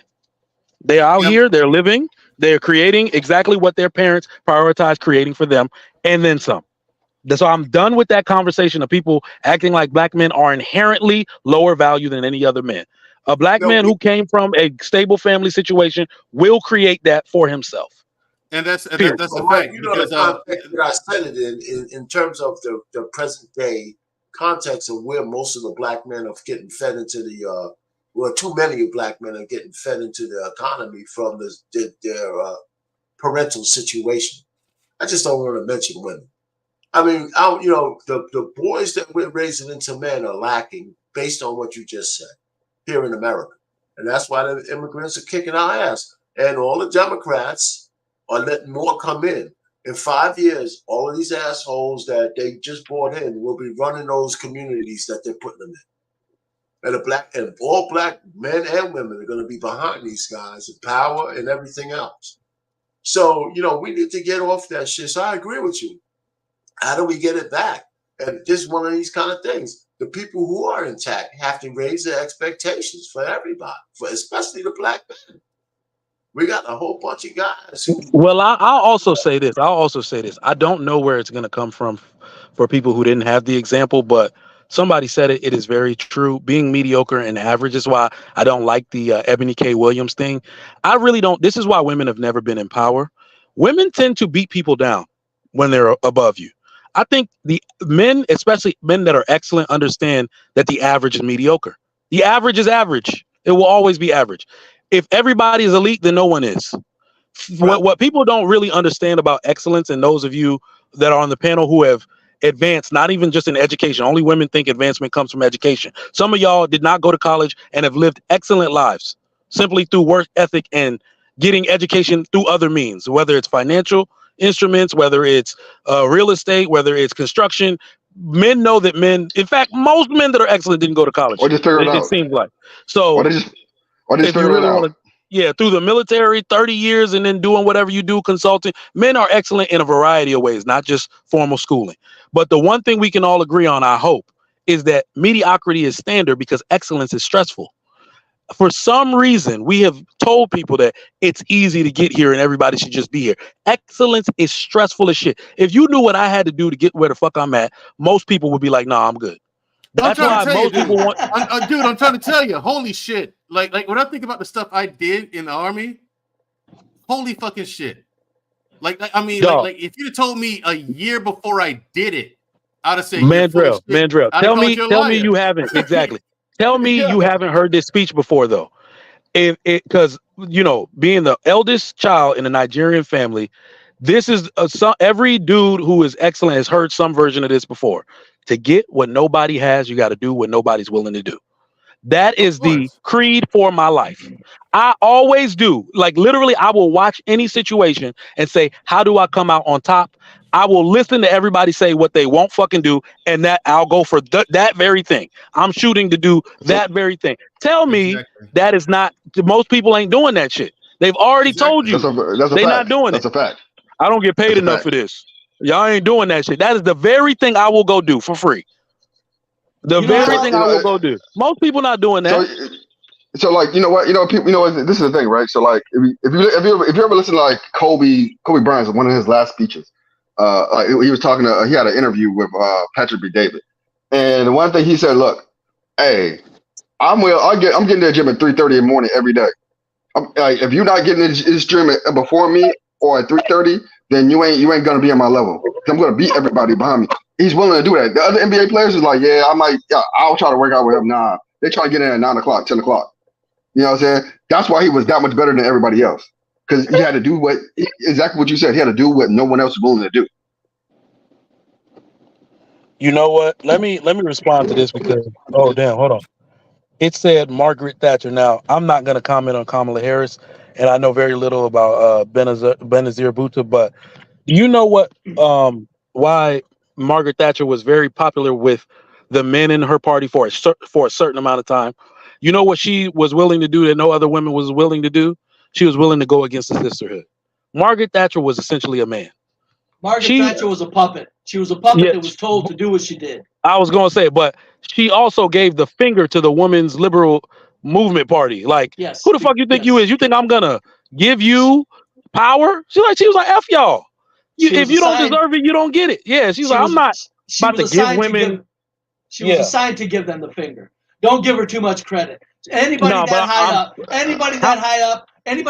they're scripted. Don't give them too much credit. But also remember, she was not a feminist. She was like, on her own accord, she was a very conservative woman, meaning she wouldn't let anybody make her husband's bed. She had to make it. You know what I mean? So that's what I do admire about her. She was a puppet. They're all puppets. That high up, they're all puppets. Benazir Bhutto was assassinated, right? By the same men that propped her up there. I was gonna say for a time, she was admired by her male peers until they essentially ripped her fucking head off and put her out of office. And Kamala Harris is probably one of the most disliked vice president in a long time. She's gonna be president though before the next election. No, she's not. No, she's damaged goods now, man. She's damaged goods now. My man. Do you see Joe Biden walk across the stage? He is getting worse by the day. She will be the president of the United States, bro. He can barely unlikely put his finger on a piece of paper. Look, it's over for that guy. Gavin Newsom will be president before she wins. No, it's not. No. But she's not going to be elected. She might lose the election, but she's going to get sworn in before November next year. Because as soon as Biden can't do it, he's not going to finish this term, man. He's not. Unlikely. So what do you think? Well, what do y'all think about what happened with the Speaker of the House? What about him? I mean, it's a show. They never wanted him there. It's a show, man. Exactly. It's a fucking show, man. Yeah, exactly. I know it's a show. I'm just trying to see what y'all opinion is. It's a show. Yeah, it's a show. So, when they put another one in, is anything going to change? Nothing. Not a damn thing. Exactly. Then what does it matter? It don't. 1988. I went into the library in 1988 before the internet. I spent 2 years in the library, and I came. And when I came out of the library in 1988, 1990, and this is before the internet, I said, if half of what I read is true, we've been fucked for 100 years. It's a show. I would say. I didn't want to panic anybody. Yeah. No, it's a show. We are very fortunate to be in this part of the stage act, though, fellas. We're where you want to be in this world show. We're where we want to be. We're very fortunate. Unfortunately, the curtain's coming down on all of us. But we're still at the top. Yeah, we're still at the top. Though. I think that's a little bit of hubris because I'm not. No, you ain't gonna move anywhere, young man. Neither am I. Nobody here is gonna move anywhere. We know we want to be right here. When the show and the bullshit, when the bullshit, I was gonna move anywhere. I know.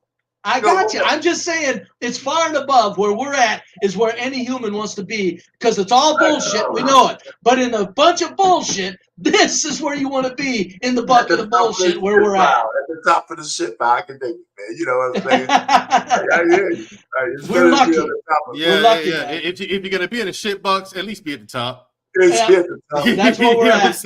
That's where we're at. That's why I know in all my working days I've never allowed when I've taken the charge of a department or nothing. There was no Mondays allowed. I said, you motherfucker, you're living the best world anybody's ever lived. Get over yourself. Did your mom die? No. Is your dog dead? No. Then get the fuck over it and get up. Pump it up and get moving. We're living like I'm telling you. I hate to say it again because Mandrell's gonna call me a nut, but we're living like gods. We're living like gods, man. Come on. Hey, Mike, you got another I ain't one? gonna call you a nut, but I'm not gonna agree at the same time. You know what I'm saying? That's okay, man. You know what they say?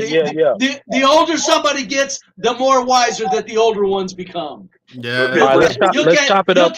You'll catch on, Mandrell. Let's chop it up on this one real quick. So, speaking of entitlement, I've read an article. I can't cite it at the moment, but type it in Google and it'll come up. Gen Z, meaning the people born, I guess, year 2000 and after, they are quickly being known as the most entitled group. They think minimum wage should be $30. Those types. Managers are now complaining about them telling the job what they won't do while on the job.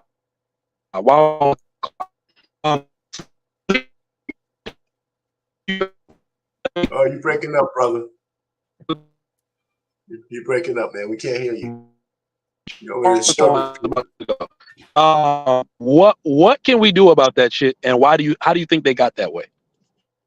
That just boils down to the adults having become more and more stupid over the last 60 years. What happened right quick, and I'll say this and I'll wrap it up. What happened right quick is we came out of World War II, we made all the big ticket items for the world. Everybody, even the mediocre, everybody had lived in high wage areas. Those people that took advantage of that from 45 to 70 did not pass on the reality that this was a short-lived thing, and the real reality of work is more like a farmer. You get up and you do something 7 days a week, or you're fucking screwed. They weren't taught that. And that's not just from single-parent families. This is from two-parent families that didn't have the understanding to make their children understand that. Guess what? If you take on a job, you're going to do it, and you're going to shut the hell up and do it. Nope. That's gone. If you have a problem with Generation Z, then you have a problem with Generation X. Yeah. And young baby boomers. Yep. Because those are their parents. Yep. The children are shit because the parents are shit. I agree. And so if you're gonna sit here and cry about the kids, you need to look at the parents. Go find a 68-year-old. Go find a 68-year-old that'll talk the way that I'm talking. They don't exist. It always starts in the house. Not true. Not many of them. Not many. I am responsible for my daughter. Yes. I am. Yeah. And if she's a piece of shit, you can put that squarely on me. Look at a lot of these parents always want to absolve themselves of how crappy their children are, and it has a lot to do with the fact that you didn't do what you were supposed to do. You didn't do what you were supposed to do as a parent. I was never told. Nah, some people gonna be. Let me finish. I haven't interrupted anybody. Let me finish. All right, go ahead. But I wasn't taught about budgeting. I wasn't taught about investing. I wasn't taught about credit, and I wasn't taught about taxes. And yet I was sent out into the world and told, figure it out. That is a direct reflection on the parenting that I came from inside my home. The government and the schools are never going to do that work for you. A lot of these kids are trash, and I saw it every day when I was on duty. A lot of these kids are trash because the parents are trash. Yep. Go ahead. My dad said, stay out of jail, and I don't care what you do. Okay, cool. Go ahead, man. So reason why I say I disagree is because there's some people, no matter what you do, don't make an argument for the minority. Please don't make an argument for the minority. No, what I'm saying is though, there's a ton of people. I didn't interrupt you, right? Wait, hold on. When I have my rebuttal, I stop. When I made my rebuttal, you told me to finish. Let you finish. I'll let you finish. So let me finish. Some people are gonna be pieces of shit no matter what. They just are. And you know what? No matter how good a parenting you've done, they're just gonna be pieces of shit. Because sometimes you'll have people. You have 3 kids, and there's gonna be 2 of them who are great, and then one of them's a piece of shit still. That's all. And no matter what you did, they're all raised in the same household. It's just it. That's just some people are just born to be pieces of shit. That's just life. Then you're a piece of shit parent. If you can't get all your children in line, you're a piece of shit parent. I'm not making excuses. Because guess what? I had a piece of, and some people are great no matter how, despite their parents. Exactly. I didn't have the best parenting. Hang on. Let's use your logic. Let's do that very logic that you're using right there. So if you can get great people, great children from piece of shit parents, Why can't you get great children from great parents? I didn't say you can't. I'm just saying it's not about the. I don't think it's about the parents. I don't think it's about the parenting though. I think it's a part of it. I know you want to absolve the parents, but you're not absolving the parents. No, I'm not absolving. I'm not absolving. I'm giving you the whole picture. Let's see. This is the thing. This is the problem. This is the problem with your arguments. Your arguments are all or nothing. My arguments are the actual truth, and it involves all the factors that are involved. Right? Some people are just born to be pieces of shit. That's just life. Sometimes your argument is flawed if you're saying that great kids can come from piece of shit parents. Then if that is the case, yes, they are. I am. I'm here. Piece of shit kids should never come from great parents. If that's your logic, then piece of shit kids should never come from great parents. That's a flaw. That's your flaw. Your argument, because you're saying parents are the only factor, and it's not. It's the largest. It's the main one. Come on. Bruh. The fact that you're acting like the parents are the predominant influence in a child's life. The predominant influence. He's right. That part is true. It's the dominant influence. But the point really is, it's also case by case, because I refuse to say I was a shit parent because my kids are successful. But here's another thing. One of the things I think the baby boomers did, and probably the older Gen Xers did, is that they wanted to set out to make their kids' life easier, as opposed and better than theirs by making it nice easier. Nice car. And that was a mistake. Let me finish. And that was a mistake. We said maybe it's the same like ours, but well, who's talking? Is that what? Everything is mute. Almost the same, but the balance. You got to go on mute. So the point I'm trying to make is that we wanted to set out to make our kids' lives easier because we thought that was synonymous with making their lives better. And that was a mistake. That was one of the biggest mistakes that the older parents did, because we gave our kids the entitlements that they're so used to. Because one of my kids is a millennial, the other one is a Gen Z. That's because my kids, because I was older when I had my kids. So they came into a household where shit was already running smooth. I didn't grow up with my children. The plan was already laid. I was already on a glide path. So they didn't have to struggle. But I made sure that they earned all that shit. I never gave my kids allowance. They did shit for that. Hey, Rich, are you a baby boomer? Yes, I am. 6 years. Yeah, I was 6 years old. Your generation fucked us. Yeah, this is the thing. No, it wasn't that generation. It wasn't that generation. It was the silent generation. Angry man, and after angry silent man, generation. On his rants about baby boomers, I go with y'all generation fucked us, bro. No, it's not the generation. It was actually silent generation. Y'all generation is the most selfish generation I've ever seen. No, man. Wait, hold up. This is a bad misconsumer. It wasn't the baby boomers that were bad. It was actually the silent generation. Because if you actually look at it, when did free love start? In the 60s, right? Who was in their 20s in the 60s? Who was in their 20s in the 60s? No, the boomers were not 20s in the 60s. No. In the 60s, it was the silent generation was in the 20s and the 60s. No, in the 60s. No, boomers are the 1960 on up. The boomers were the hippies in the the boomers were born in the 60s. The boomers were born in the 50s and 60s. No, the silent generations were adults in the 60s. The silent generation and the mixer of boomers, but the silent generation was still fucking in the 60s. No doubt about it. Right, that's what I'm saying. The boomers are the one that hit 15 at 65 and 70. They hit 15 and 18. The boomers. Yeah, exactly. I won't allow you to disrespect the silent generation. What wars did they fight in, the silent generation? What wars did they fight in, the silent generation? What wars did they fight in? They were being. Which wars did they fight in? The silent generation was in the Korean War. That's it. Okay. Yeah. So, what I don't know what was your point with that? Yeah, you ain't giving the baby boomers no love for the Vietnam. No, because y'all are trash. Y'all are selfish. They're both trash. Y'all are selfish, right? And I'm saying that my mother is a baby. My mother is a baby boomer. Y'all are trash, bro. I don't think we're trash as much as trash as much as we didn't continue the human evolution of things. We stopped it. We thought everything was fine. We thought everything was fine, and it just simply you can't rest on your laurels. That's what we did. So be brave. Be brave. Be brave. Did you just say that we're not trash, but we're trash? That's what I heard. That's what I heard. We're not trash, but we're the ones that are responsible for not advancing the humankind. Accordingly to the advantages we had, we did not pass on the knowledge that was available to us. We said to hell with it. Everything's fine. Stop thinking. That's what the boomers did.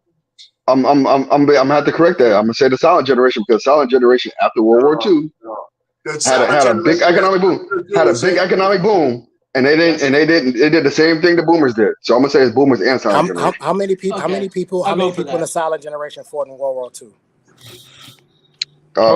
Not that many. They were kids. 55 million. All right, the greatest fought in World War II.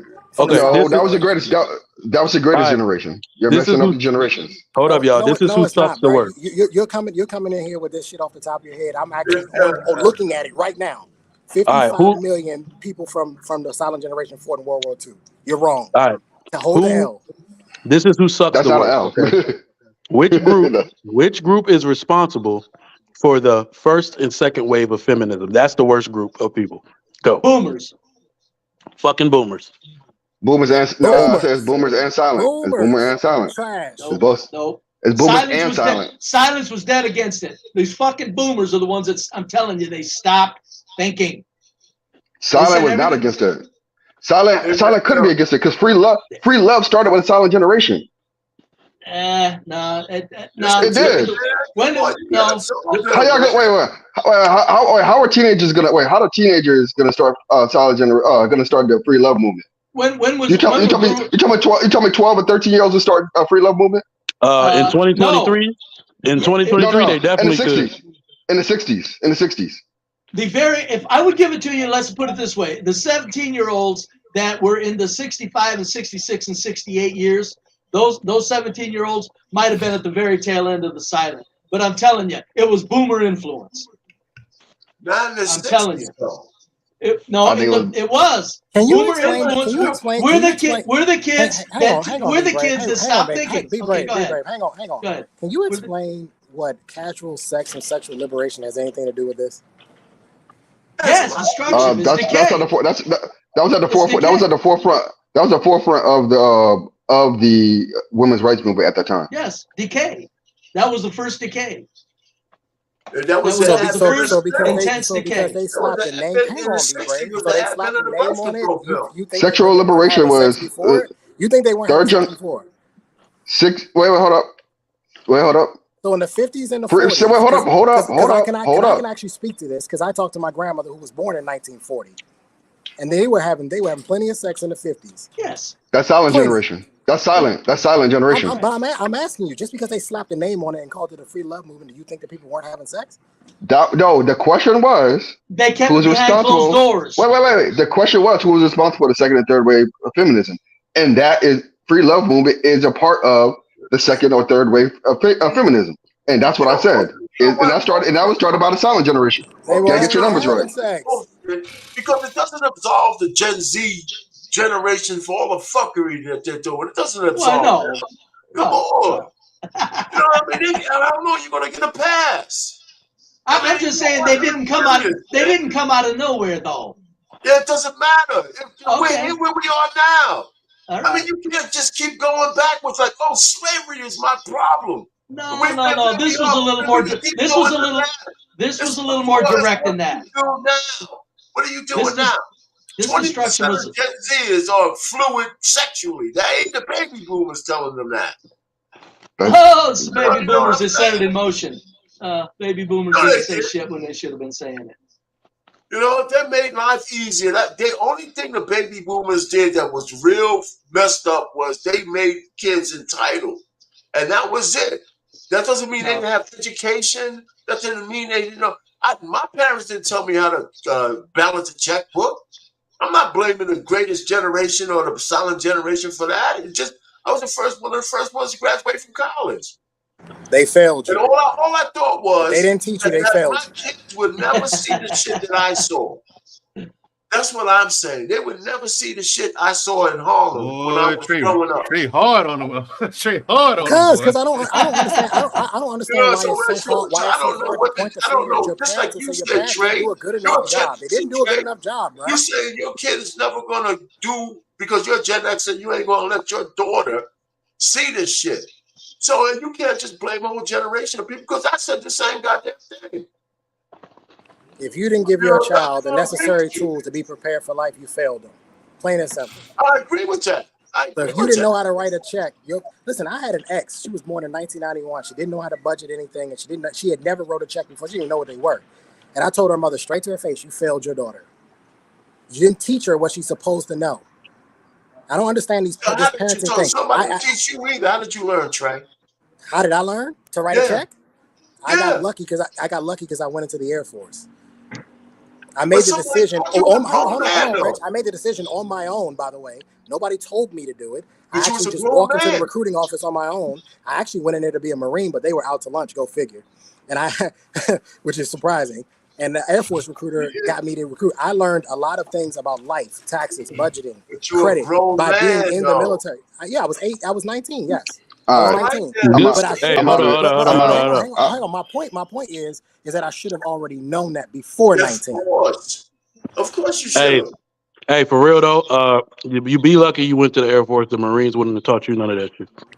Yeah, no. Listen, sometimes things happen for the right way. I got lucky that day. I spent most of my time trying to get Marines to stop eating crayons. But if my daughter's actually turning 5 today, right? If my daughter comes to me in 20 years and she says, Dad, you didn't teach me this, you didn't teach me that, I got to hold that L. I did not do my job as a parent. They say that comes from affluence. Everybody stopped thinking. I'm telling you, I seen it with my own eyes, fellas. It just stopped. It arrested development. Okay. It was hush money. We were all paid very well. Nobody give a damn about nothing. But consuming. Go around for everybody. So what do we do now? What do they do now? Do they say, fuck it, I'll give up because my parents didn't teach me shit? No. Is that what we say now? What do we say now? You do a public service announcement, you're saying, you little dirty son of a bitches, guess what? Life ain't what you're thinking. Get the fuck over it. But that's a politically incorrect public service announcement. So what I personally do with my son, what they need to hear. Hey, all I can advise you is what I do personally with my son. My son is I'm teaching my son. I don't underestimate my son. He works hard. He's a 3-year-old, and I make sure I already see the work ethic in him at 3. And this is just, I know this translates to later in life. But at 3 years old, he's trying to learn how to do the monkey bars, right? This is just an example. And before this time, I was I'll help him get through the monkey bars. And then, a couple of months ago, I was like, in the beginning of summer, I was like, no, you got to learn how to do this shit yourself. He was like, Daddy, help me. Nope. You got to hang there and you're just going to figure it out.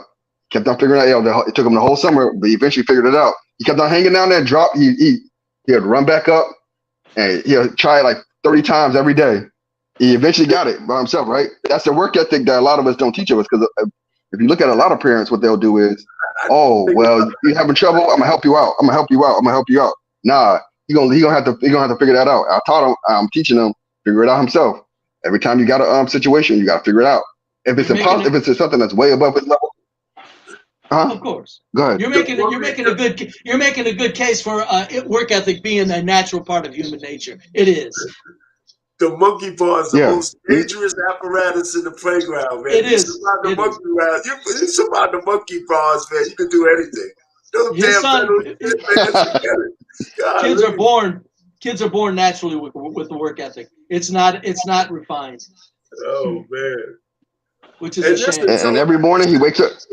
Every morning he wakes up and says, Aaron, I want to watch Math Facts. Daddy, I want to watch Math Facts every day. Hey, listen, Trey, we still haven't heard you say, what do we do now with the Gen Zers? What do we do now? I'm gonna get up and let me tell you what we should do. Which any parent we to throw do. them all. We throw them all in cages. That's what we do. Yep. Well, or any parent go get third world pictures of Indonesia, South America, Africa, the Philippines. Go get third world pictures of slums. Put that in your kid's face and say, "You little selfish son of a bitch, do you live here? You little fucking bastard." That's what you do. But and that, wait a minute. No, wait a minute. No, wait a minute. Let me finish. That is white people that are keeping those people for.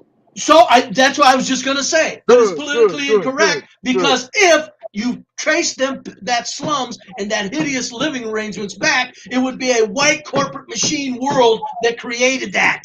That's why you won't see that as a tactic in school. Show these kids these slums. This ain't organic. This shit was engineered. But a kid would learn. You wouldn't in on that miserable part of the engineering. Again, we're where the engineering smiled on us like gods. Who knows why? But show them pictures and fuck who created them, sir. It doesn't matter. Show them pictures that exist now and say, this is what the world is like. 5 billion people live like this, you little bastard. Get up and go get to work and count your blessings somehow. That's what you do.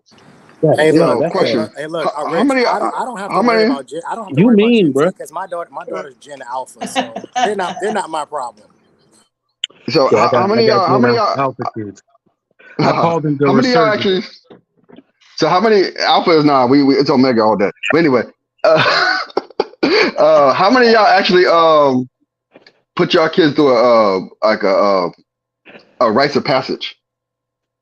What is that? It's kind of a so rites of passage is, I would say, look at the small hats with bar mitzvahs and that. Look at the Mexicans with quinceañeras. Look at, you know what I mean? Like, it's very purposeful that you bring the kids up in a way to make them ready for those events.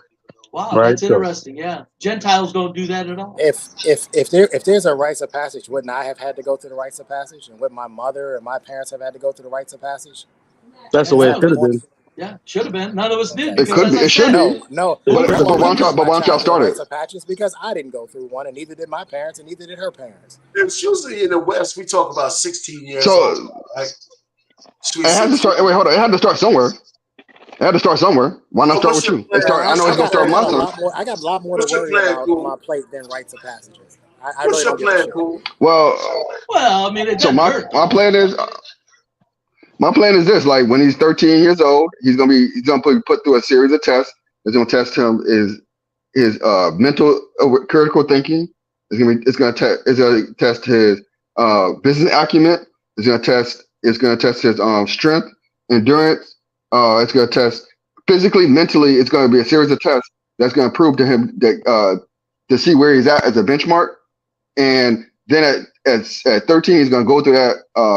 At one level, and at 17, before he leaves my house, he's gonna have to pass it on the other level in order. And that rites of passage, and that way, and what we do, I'm going to have it written down so he can pass it on to his kids as well, right? And in order to be a family, in order to be a man of my, does he die if he doesn't pass? In order to be considered a man in my family from now on, from this generation on. Does he die? I don't care if you can call it whatever the fuck you want to. Shut up. No. Yo, do I interrupt you? You always ask for people not to interrupt you, but you interrupt. You love interrupting people. Yo, how about you just shut up? How about you shut up? Hey, so in order to become a man of my family, right? A certain level of man of my family, recognized as this kind of man of my family, you will have to pass those tests, and that would just be a distinction. What happens if you have a girl? What happens if you have a daughter at some point? I have to figure it out. I like that. Oh, wait. I have to figure that out. I was going to say, the rites of passage for me is pretty natural. If he doesn't pass, does it make you a shitty parent? Yeah, no, it makes him a shitty son. That's really what it makes him. No, that's the problem, Trigger. No, that's wrong. If he's not ready, he's not prepared. It makes you a trash parent. So hold on. Let me put it to you this way. You have to work with your kid because nobody wants to have that shitty kid. But exactly, you're supposed to be doing this in a group. So let me put it to you this way: my son is gonna have to pledge my family. That's all I'm gonna say. Same way I pledged the frat, he's gonna have to pledge my family. And to keep exactly. Same thing. Basically, the same thing. Trigger. Exactly. That's all I'm gonna say. Trigger, my question is, what happens if he doesn't? Hold on. If he doesn't make it, what happens? Hold on. because I know, hold on, yo, because I know this is the one thing, not only for my son, for some reason, I don't worry about my son because my family makes excellent men. I don't like nobody ever has to worry about the men. But I'm more worried about my daughter because of how toxic women are in these days. I'm sorry. That's the truth. That's the truth. You know what I see? Right? I see a bunch of grown people who lack accountability for their parenting. That's what I see. Well, let me put it this way. Well, when my daughter, hold on. Question. Y'all want to put y'all kids through who the hell said I skated? Trent? Fine. Y'all can put y'all kids through whatever y'all want. They're your kids. Trent, you better not let me. He said he skated. He said I skated. You skated? Trent. All right, Trent. Trent. Y'all know that those are fighting words. I do heard Alphas do skate. Nah. Don't start the bullshit. That's what I heard. Don't start the bullshit, cool nerd. But check this out.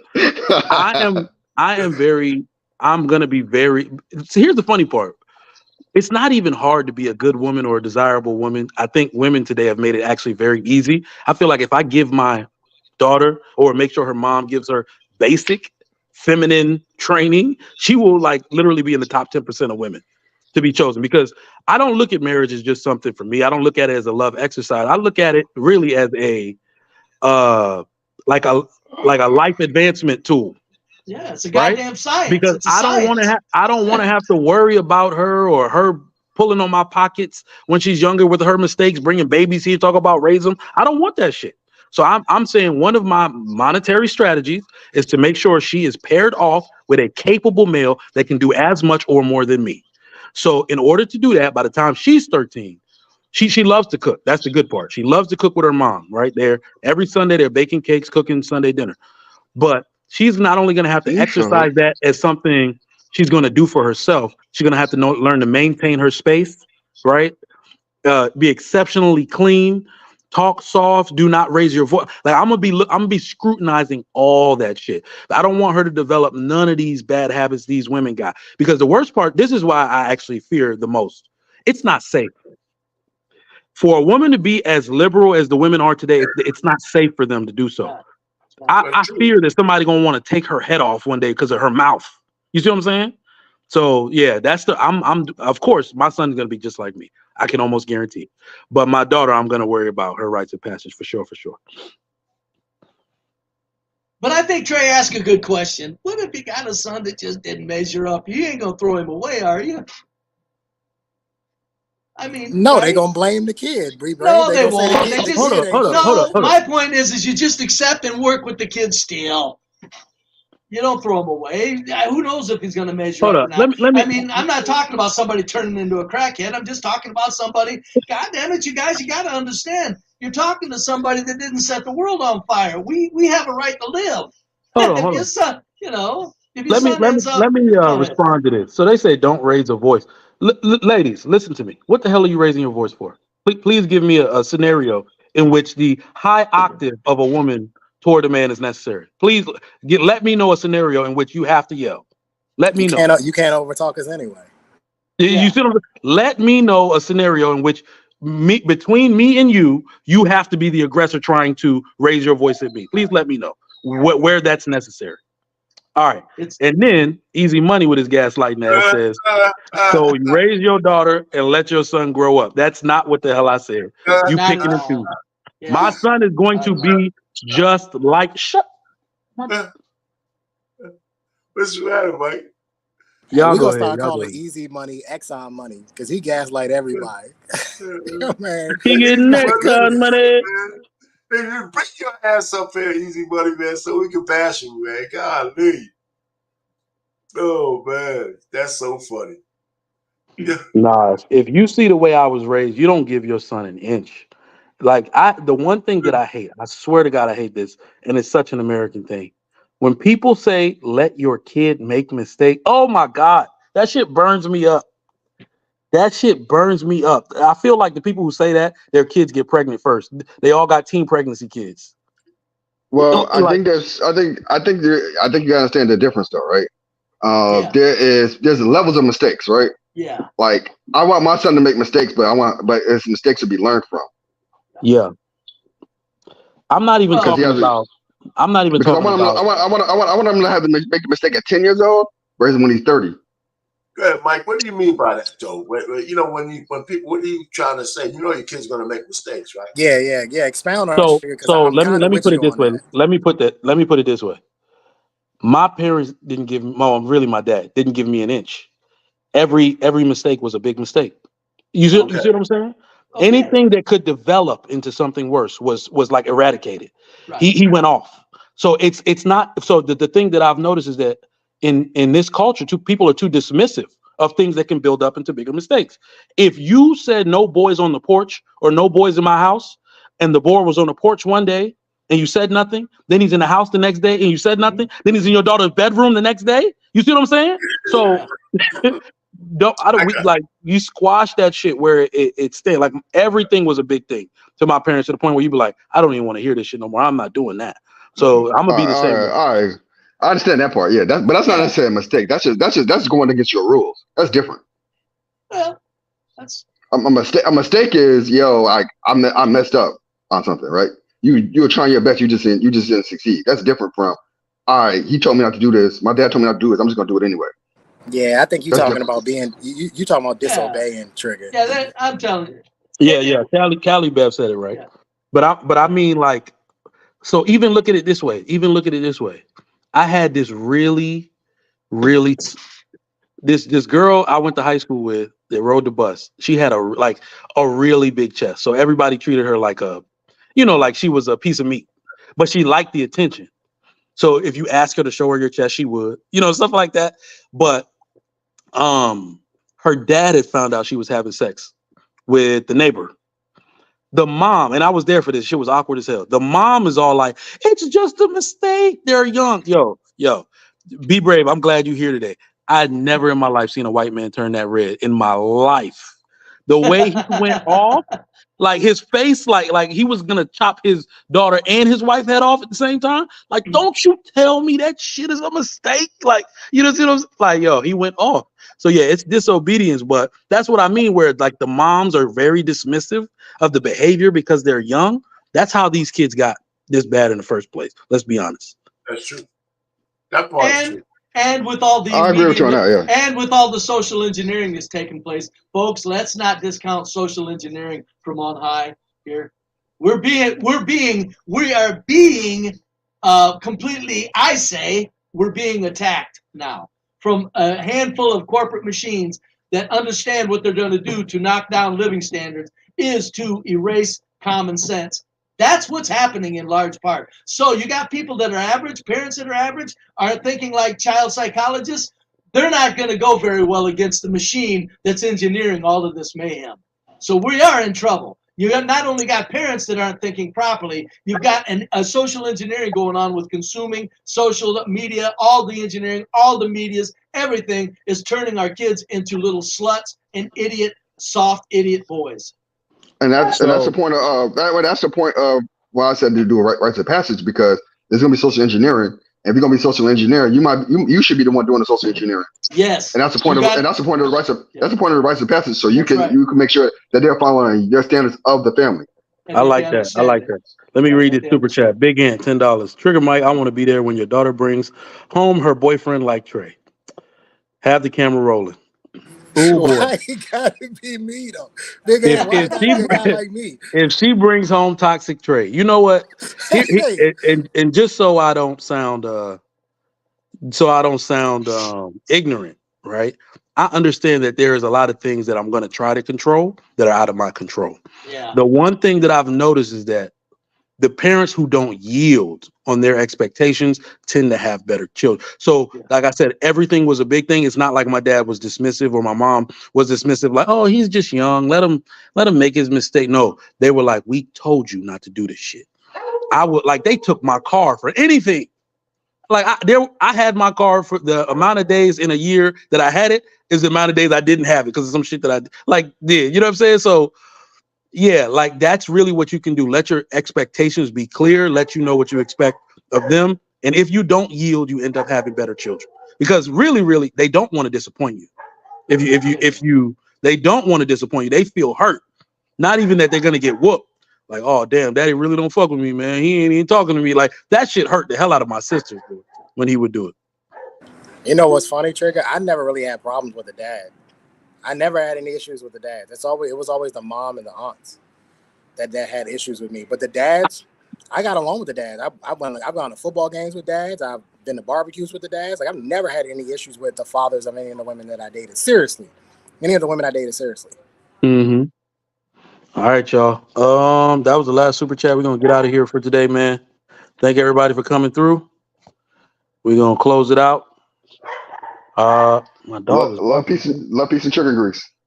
No Thanks doubt, a lot, no doubt. bub. See you All later. right. Skating Yeah, Omega. yeah, my Skating thing is, Omega is out. I'm gonna talk shit about everybody else skating since y'all said I skated. I ain't skate my damn frat. I'm an OG in the game now. But check out the Trigger Mike show tomorrow. Lapeef Let's Talk is tonight. Let's see if the topic is in.